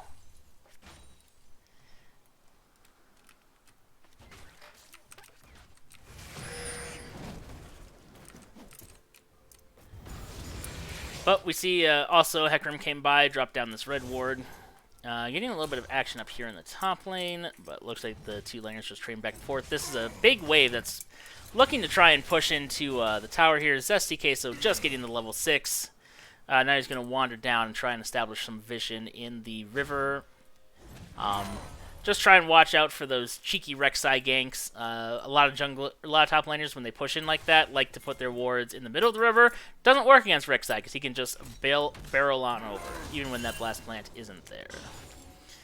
But otherwise, right now, looking to sub for the LCS is just clearing out some vision, getting using his support in his mid lane, roaming around here, just trying to grab some vision of this dragon. Looks like he's going to try and take. Nope. Oh, there's nothing there for him to take. Okay, yeah, so they're not going for the dragon yet. They just want to make sure that Mercenary Wolf is not currently on it. He is, in fact, up in the top river, grabbing some vision, and then he's coming down into the jungle of Rek'Sai. See what he can do. Rek'Sai definitely outduels Hecarim early, but he's just dropping a pink ward and backing off, trying to get a sense of Rek'Sai's positioning. I would suspect if they see him on that pink ward, then they're going to try and go for a dragon. Zesty Queso again, just pushing into the wave, wandering down. He might run afoul. Yep, Rek'Sai does see him now. It's being pinged in. Oh, now he's getting knocked, but he doesn't get knocked up because Mundo goes where he pleases. And they're just trading off a little bit of damage there. Mundo will now have to head back up. A little bit of a wasted roam. Didn't really gain any kind of advantage. Oh, but we're getting a gank down here in the bot lane with Hecarim. Super Noob flashes out. Ezreal is not so lucky. Oh, but that flash doesn't even matter because Poison is insane, and it was actually the Yuumi that picks up that kill. The real carry of this game is going to be Yuumi. Let's see. Yep, Mercenary Wolf here just trying to grab this scuttle, get the experience, but he might run... Yep, Rek'Sai's going to see him here. But he's going to be perfectly fine securing that with their bot lane having just died. Rek'Sai is not comfortable enough to try and push into that river to contest that scuttle. Vermilion getting poked out here by the level 7 Kog'Maw, who now has access to his ult. That artillery is really annoying to deal with in lane. Let's see, for CS here, we have a bit of a CS advantage going over to the side of Trundle. A little bit towards the side of Rek'Sai, but no huge differences yet. Gold is fairly even. There's a little bit of an advantage towards the side of FF, just because they got that kill, or those 2 kills. But that was kind of matched by the 2 kills bot lane. Yep. And let's see, we have the kills right now going on Yuumi and Hecarim, and the other kills going on Kog'Maw and Rek'Sai. That Kog'Maw will be a nightmare in the mid game when it's when he gets kind of his 2 or 3 item power spike and gets to just launch those artilleries from the screen away and absolutely decimate the health bars of IQ. Alright. So what else we got? We have huge wave coming into this top wave turret for Zesty Queso, and Rek'Sai is here. Looks like they might be trying to set up a dive. But they don't really have a lot of tools, and that is a Mundo. That is not the easiest champion in the world to dive. So they might just try and go for this Rift Herald instead. But of course, if they try to do that, then they open up the play for the Dragon in the bot lane, and Hextech Dragons are pretty strong. You don't want to be giving too many of those out for free. Oh my god, I completely missed it.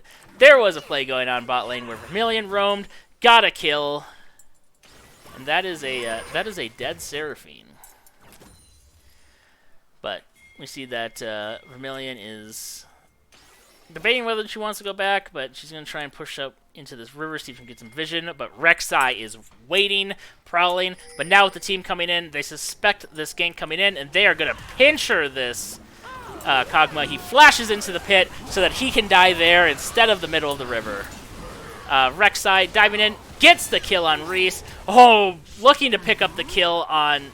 Oh, we got the passive kill on Yuumi. Ezreal coming in. Oh my god, that was a really strong play back. And that was hilarious, actually. That Yuumi died as soon as she popped out. Alright, so right now they're just trying to get the scuttle. Kog'Maw's TPing back to lane. Alright, now FF has that scuttle crab, so they have vision of if IQ ever tries to start. Moon reported for being toxic. Yep, that Kog'Maw, man. Let me tell you. Kog'Maw does have quite a CS advantage now over the Syndra who just had to back. With her backing, they are now going to be starting up this dragon. This is, of course, on full vision on the side of IQ, who are going to try and come in here and contest that Hector, moving at light speed, but is not strong enough, or is not fast enough still. But is able to grab that Kog'Maw kill. Kog'Maw's going to come and explode on Syndra, but that does not stop Mercenary Wolf from grabbing another kill onto Seraphine. And that's what I'm talking about. That Yuumi-Hecarim combo is so strong. It's the amplified movement speed, the chase potential, the way their ults synergize. It is such a strong mid-game combo.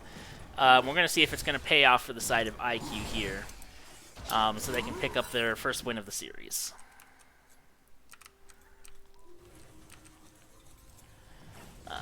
Right now, we're looking at about 1,000 gold to the favor of IQ. Oh, here comes the Hecarim again. Rek'Sai just used her tunnels, is not ready, but does get slowed down by the Seraphine. You barely notice because Rek'Sai is Rek'Sai. Blowing up that pink ward, denying a little bit of vision. But Rek'Sai is just getting denied her farm because of this duo jungle. The support also trying to roam, but you can't be closer than a Yuumi. Meanwhile, in the bot lane, we have like a pure Twitch versus Ezreal, and I have to give the advantage there probably towards the Ezreal, as long as he can poke him out and doesn't get caught by the Twitch. Twitch did go Gale Force, which means he is going to have a little bit more kill pressure on that Ezreal, though. And I completely missed it, but Mundo died. There he is. Rek'Sai killed him. That was sad. Anyway. Taking down the wolves. Sorry, I don't mean to be like... I wish I just didn't see more of what was happening up there, so I can't tell you what happened, other than that Rek'Sai killed Mundo. We are looking at a little bit of a fight going on here. Rek'Sai diving in, but doesn't really have... Oh, but she does have the... Oh my god, and there went the Yuumi. Could not hop back onto that horse because she was CC'd. Had to just sit there and get blown up. And the horsey, without his cat for comfort, had to just run away. Trundle here, meanwhile, trying to take some plates before it falls down, but he is going to run a follow to this Hecarim now. He already used his movement ability. He still has the pillar, but oh, that is not enough.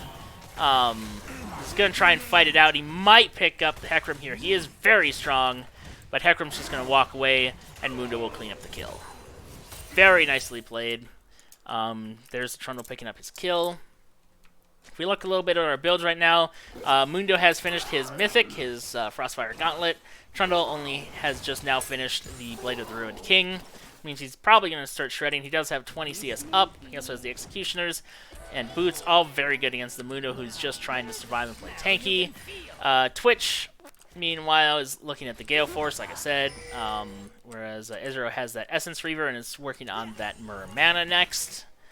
In the mid lane, Kog'Maw has that Ludens, which is very strong. Both of them have a tier that is both stacked, like almost at the exact same spot, funnily enough.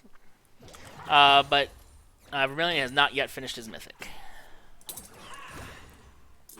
So we do have a dragon in a minute and a half. Ocean Dragon is coming up next. And then there's also this Rift Herald here, but neither team picked it up before 14 minutes, so you're not getting any plate gold. Not nearly as good, but still very helpful. And just look at this tunnel network that Rek'Sai has going on over here. He can get from one side to the other, no problem. Oh, Rihi dodges the stun, dodges the Q, and here comes Rek'Sai, but Hecarim is here for the counter engage. Oh my god, but Seraphine is also here for the counter gank.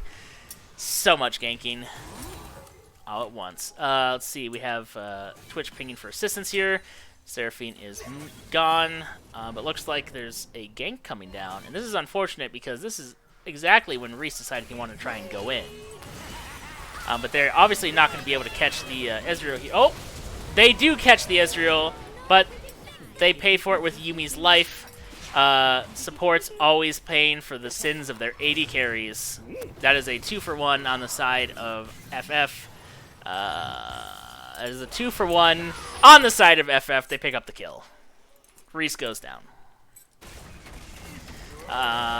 And Trundle's able to just grab this turret and blow up this Mundo. That Blade of the Ruined King just shredding his health.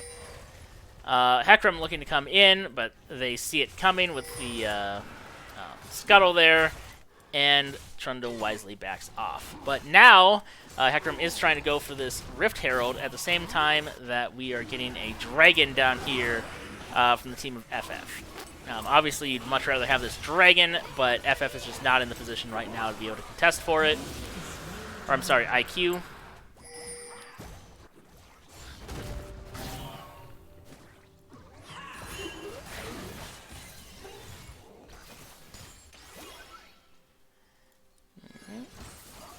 Looks like we might have a little engagement going on here, but everyone's just backing off, trying to fight for this mid turret. Mercenary Wolf is holding onto that Rift Herald.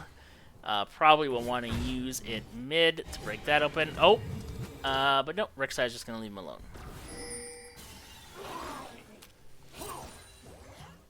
Alright, I'm going to Alt-Tab.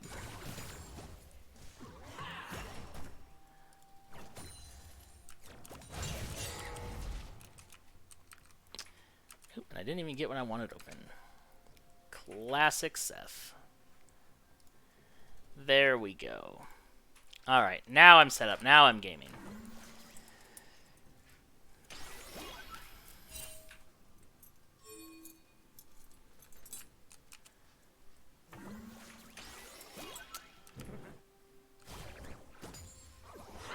God wants to do his thing.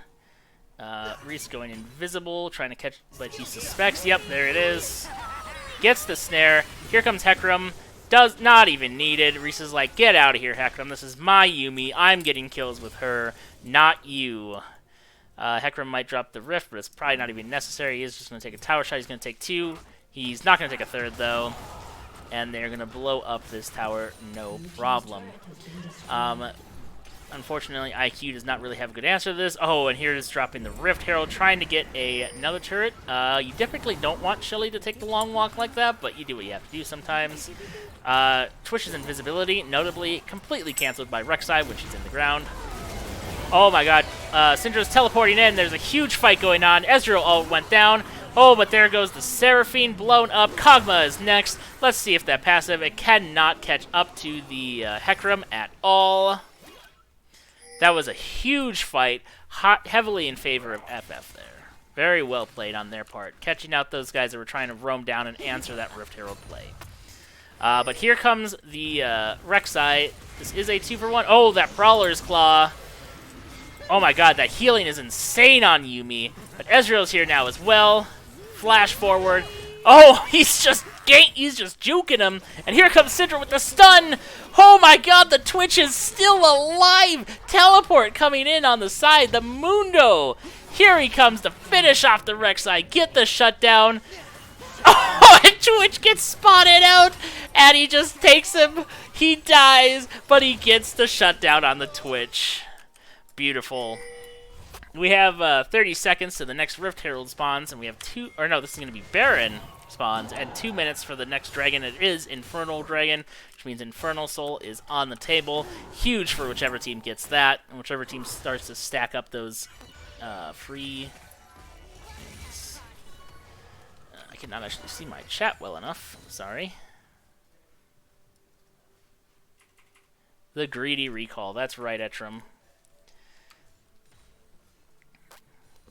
Scoreboard right now, we have 6 kills on the Rex side. We have 3 on the Kog'Maw, 2 on the Ezreal. On the side of FF, we have 2 kills on the Mundo, 6 on the Hecarim, 3 on the Syndra, 3 on the Twitch. That Hecarim, both junglers right now, really strong.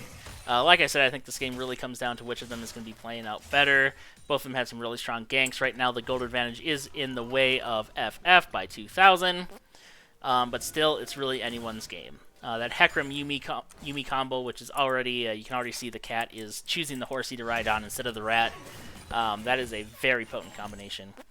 Meanwhile, Jubilee and Super Noob went up here to the mid lane, while Cog takes the bot lane. And is going to be solo laning against the Twitch. But that Rek'Sai senses that the Twitch is nearby and is going in for the kill. Prowler's Claw, not quite enough.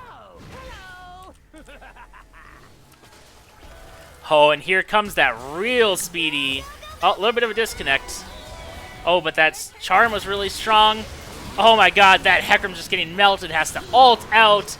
Just gets blown up anyway by the Rek'Sai ult. And that Rek'Sai is just doing massive damage to the Ezreal. The cat is all alone. It's going to get picked up as well by the Kog'Maw.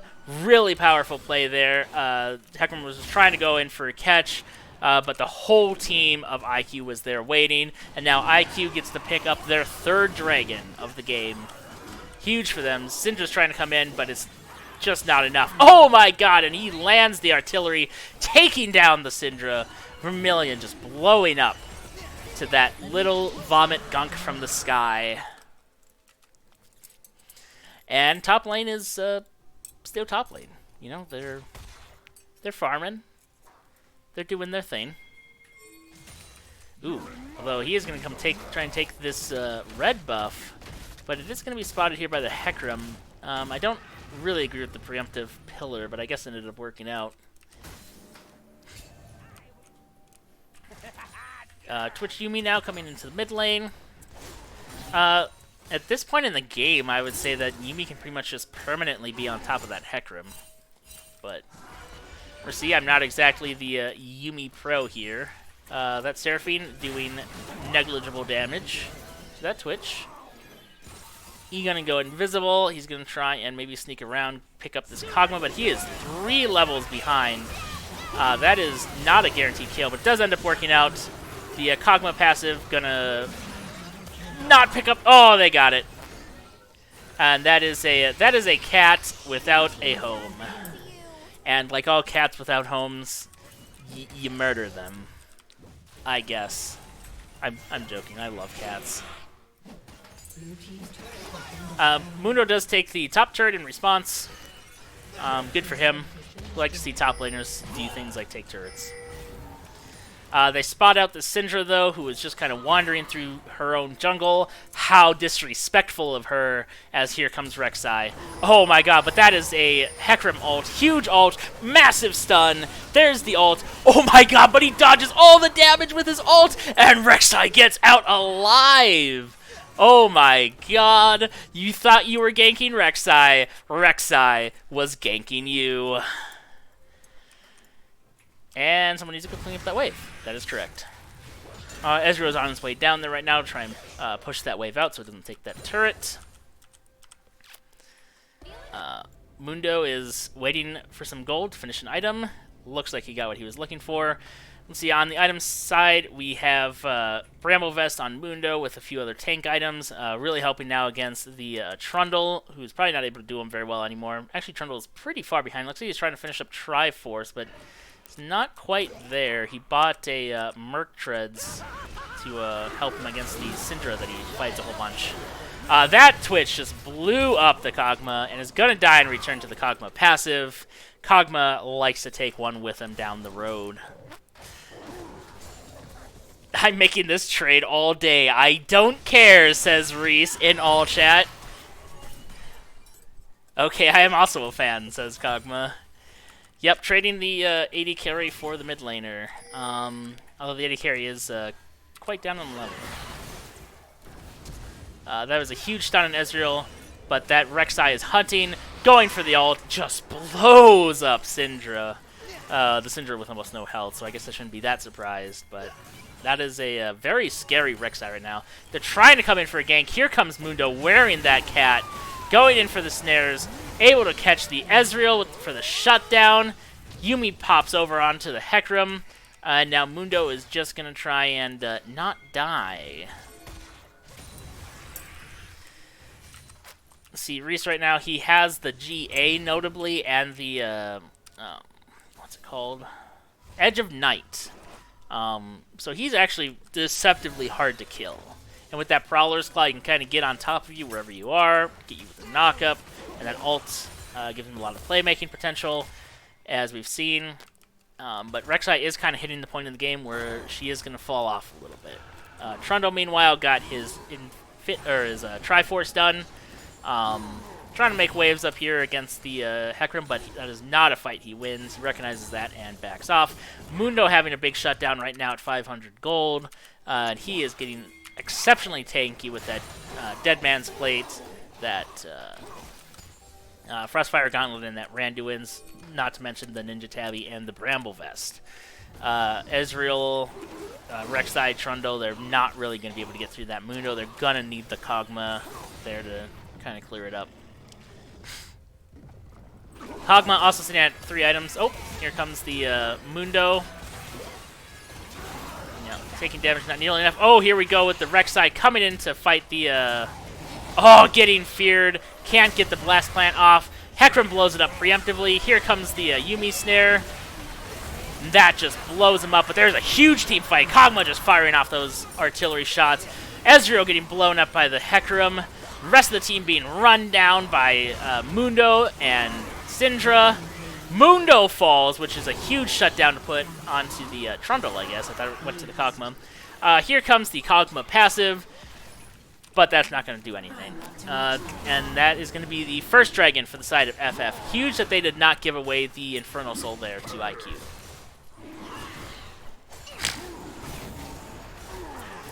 See that? Oh, but we're going to take it very easily. Seraphine has her Moonstone Renewer, has her Healing Cut, but also has 54 Vision score, so definitely beating the 16 that Yuumi has, but Yumi's kind of constrained to whoever's taking her somewhere. Syndra, on the main hand, is only sitting on 1 item, really needs to get that second item completed. Either looks like she's going for the Horizon Focus, and then needs to finish up that Seraph's Embrace, but really behind the Kog'Maw in terms of itemization there. Kog'Maw picked up a longsword, Rek'Sai, otherwise is where we found him. Still a really close game. The gold score is actually dead even. Both of them having absolute even scores. Both of the teams scaling kind of equally well. I'd say IQ is scaling a little bit better with their super ahead Kog'Maw. But that Mundo is going to be absolutely terrifying, and that Yuumi is just going to make this game get harder and harder the longer this game goes on. We are reaching about the 30-minute mark. Looks like they're going to make some posturing here for Baron. Hecarim just kind of establishing vision. Very safe because of just how fast he moves and how much healing he gets with the Yuumi. What's our heal cut situation on the side of IQ? We have a Grievous Wounds on the top laner and the support. Really like to see this Kog'Maw grab some Grievous Wounds as well. Just an Oblivion Orb would go a long way to cut this Hecarim survivability down, or the Mundo. And, of course, whoever's riding the Yuumi. Oh, my God. Here comes Reese grabbing the Kog'Maw. That's not even a trade. Reese doesn't need to even make a trade. He just gets to get in there and kill the Kog'Maw. This does open up FF to be able to maybe go for a Baron play, but I think they're still a little bit hesitant. That Rek'Sai is still pretty scary. No GA on that Rek'Sai, though. It is Vermilion just kind of scouting it out, looking for a time to poke. Yuumi pops the Midnight's Edge, whatever it's called. That Ezreal ult, getting nothing. But it hits some minions. It hit Vermilion. So, worth. We do have Seraphine ult up and ready for the next team fight. Of course, Yuumi ult is also ready because it's always up. So is Hecarim ult, and those two together are absolutely terrifying. Trundle versus Mundo. Mundo is winning these trades handily, even with that Blade of the Ruined King. Hecarim going in here. Here comes the Yuumi ult.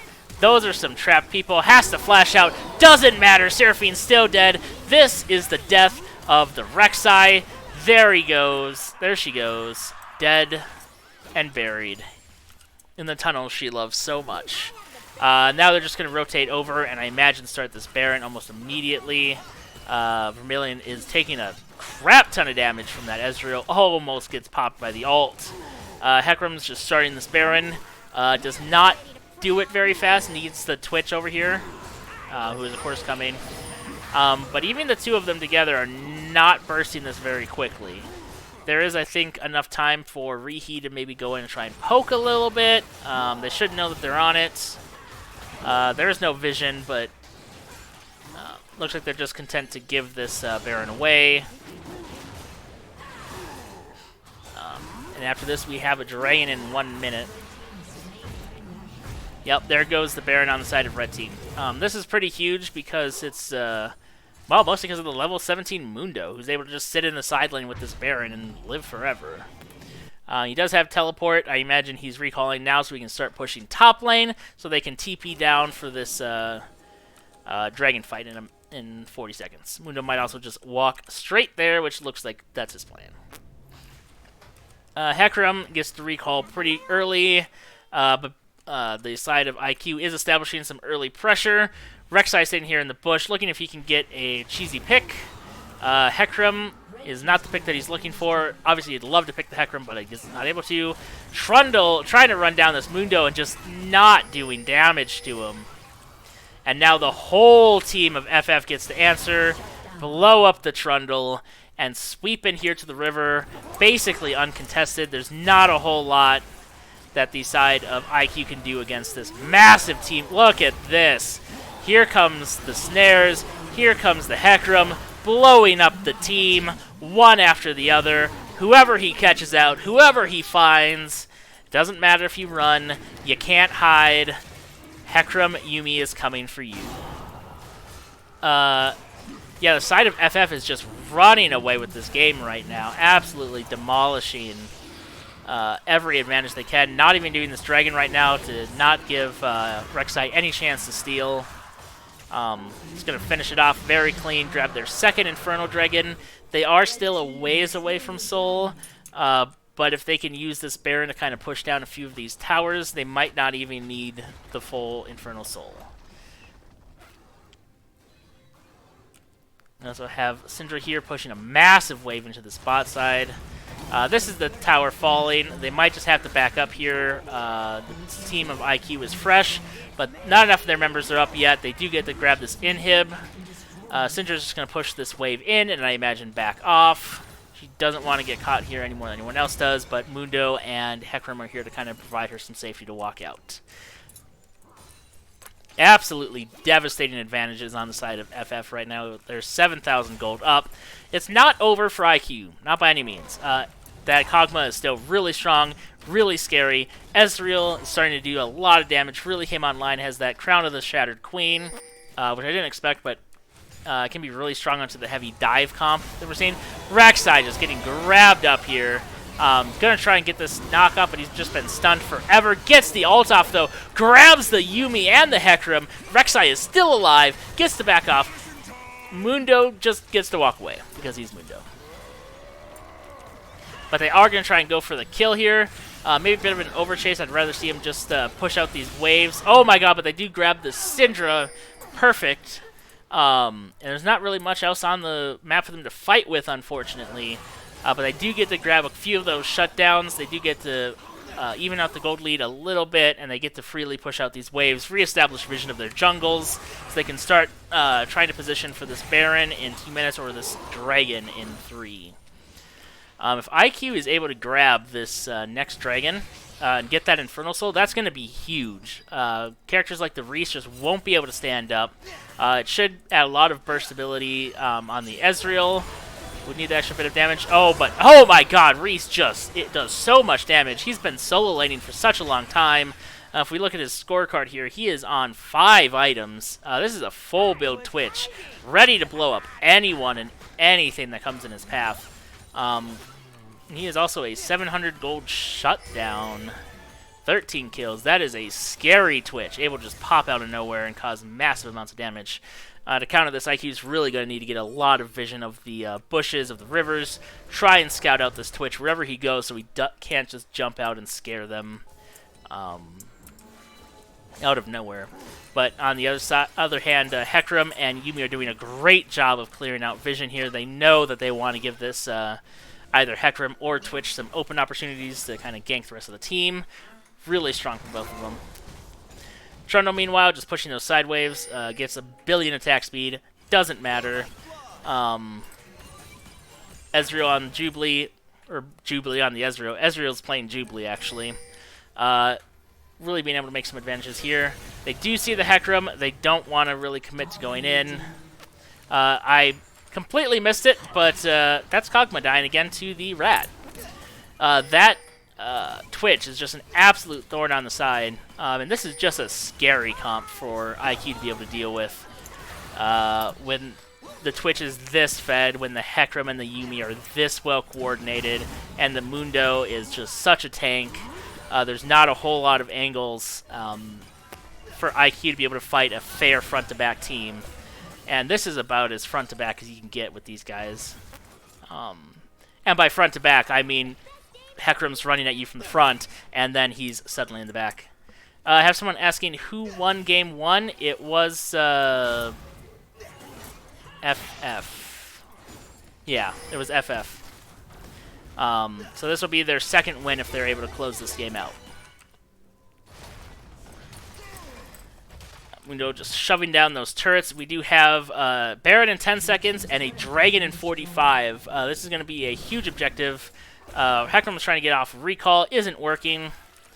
Like I said, there is a huge advantage going to the side of FF right now, but it is not over for IQ.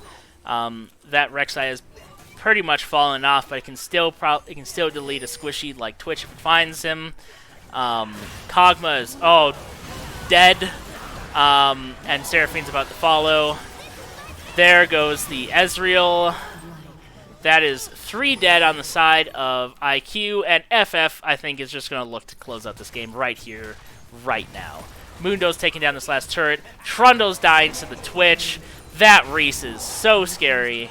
Definitely the MVP of this game, I would say. Blowing up those inhibs, taking down those turrets. I suspect GG is going to get called here. There it is. Everyone calling GG.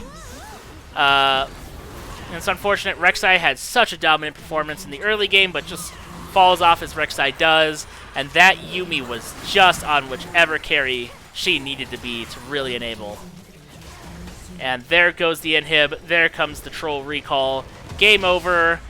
Game 2 for the team of FF.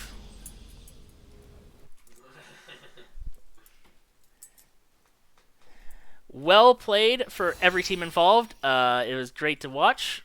I really enjoyed it all around. Here's that draft screen if you want to see that again. And yeah, I think I'm just going to grab our team captains here and try and grab an interview if I can. Let me league chat.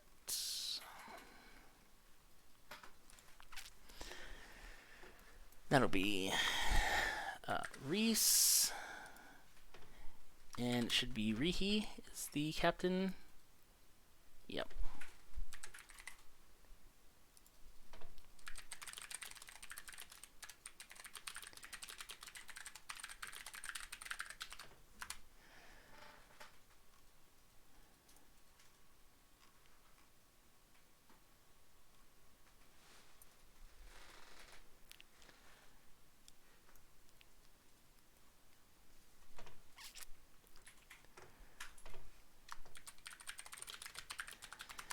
All right. Sounds like they agreed to the interview, so let's get them in here. I think they'll be able to enter this chat. If not, we can move to a different one.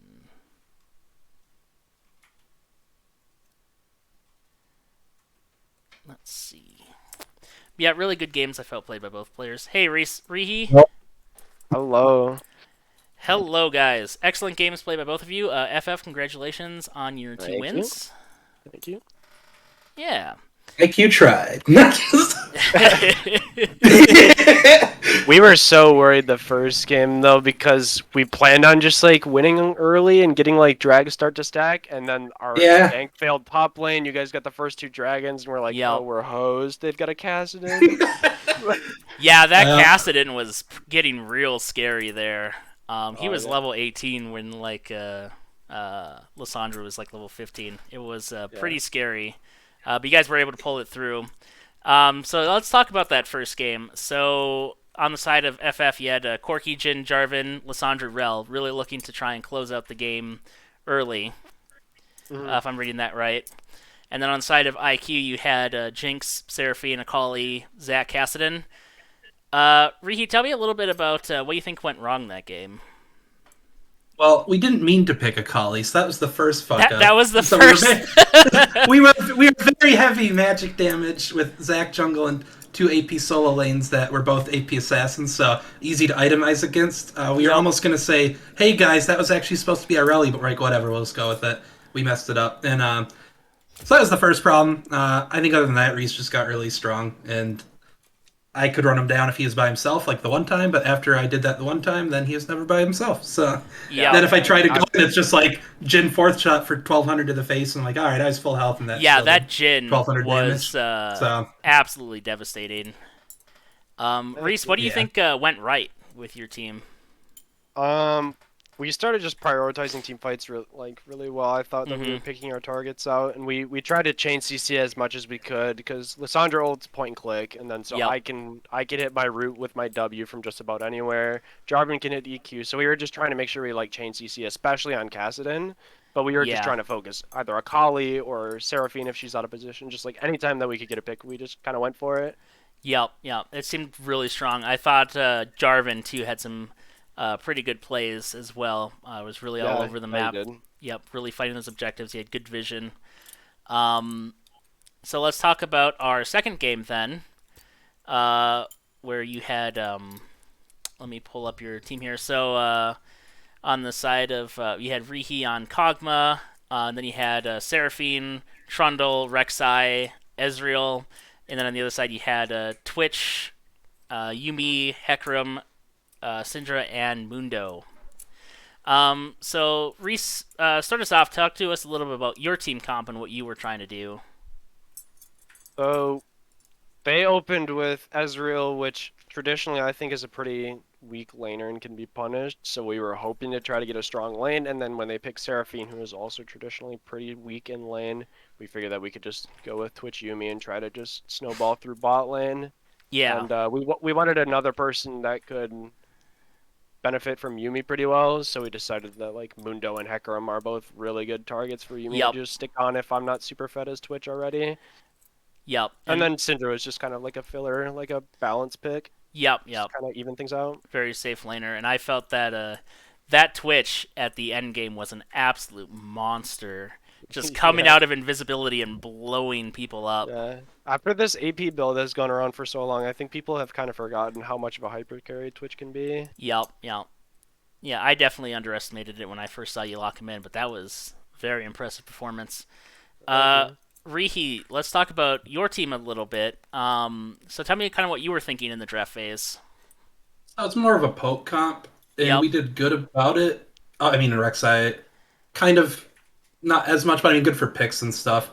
Trundle's decent disengage for poke comps with the pillar and everything, but yeah, tough to keep that going when you have the Yuumi Twitch hyperscaling and the Hecarim that just runs you down with a Yuumi on him. Can't really poke through a Boris running Mach 7, so I think it was a little bit of a, not a loss in draft, but I think when it gets to that point in the game, even if we got Soul, I don't know, would have been tough still with Hecarim just running you down and then Mundo be able to just run into. So, I don't know. And then Twitch just pops up and two-shots you, so... We did notice from last series and from stuff that we saw you guys play last season and stuff that you guys like to play a lot of range poke stuff. So like we knew that the Ezreal Seraphine was likely, and you wanna like poke mage is likely. So we were trying to think of things that could just like hard engage. And I don't know if Hecarim's not that, then I don't know what is.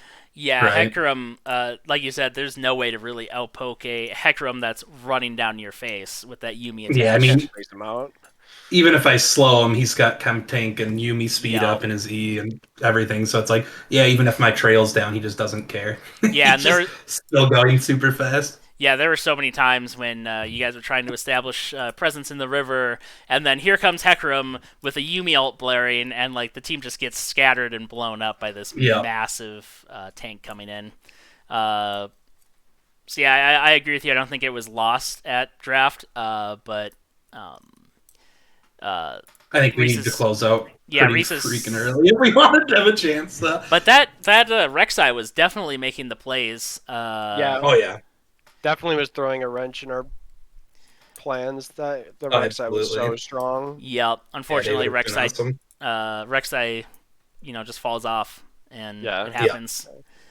Yeah, I mean, yeah, at that point, you can't do anything when their Twitch is just popping off and everything. Especially the Gale Force, too, makes my job hard. I'm like, oh, I'm going to pop Reese. Oh, nope, Gale Force. Oh, I'm going to pop him this. Oh, Flash.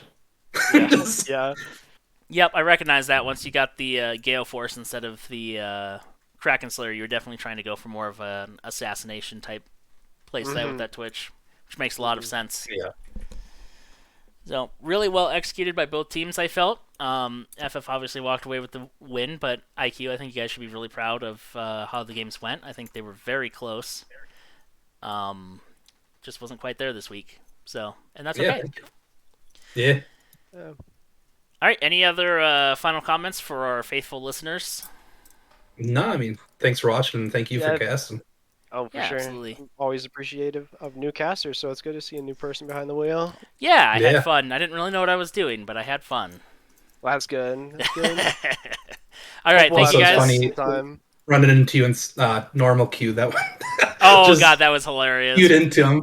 Yeah, Yeah, you're just- just playing normal, gonna end up against him, level 98 Bidoof. I think Yeah. Heim Echoes in the server as well, I just don't know his Discord. Yeah, Hi, I'm Echo was there too.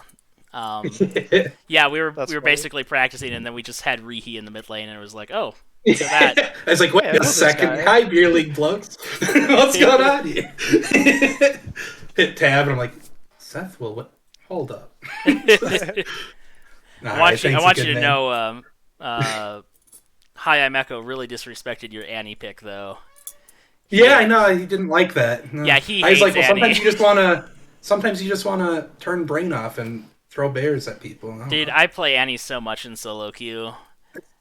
I was just like, I haven't played her for a while. She's a lot of I fun, want to I get an think. Annie game in. Just use Predator and just run in. Don't Yeah. have no regard for your own life. That's right. Well, anyway, thanks for joining me for the interview. Good luck on Thanks again, both of man. your future games. Thanks. Thank you. You too. Yep. All right. With that, we are going to conclude the stream. Thank you, everyone, for tuning in to watch. Have an excellent night.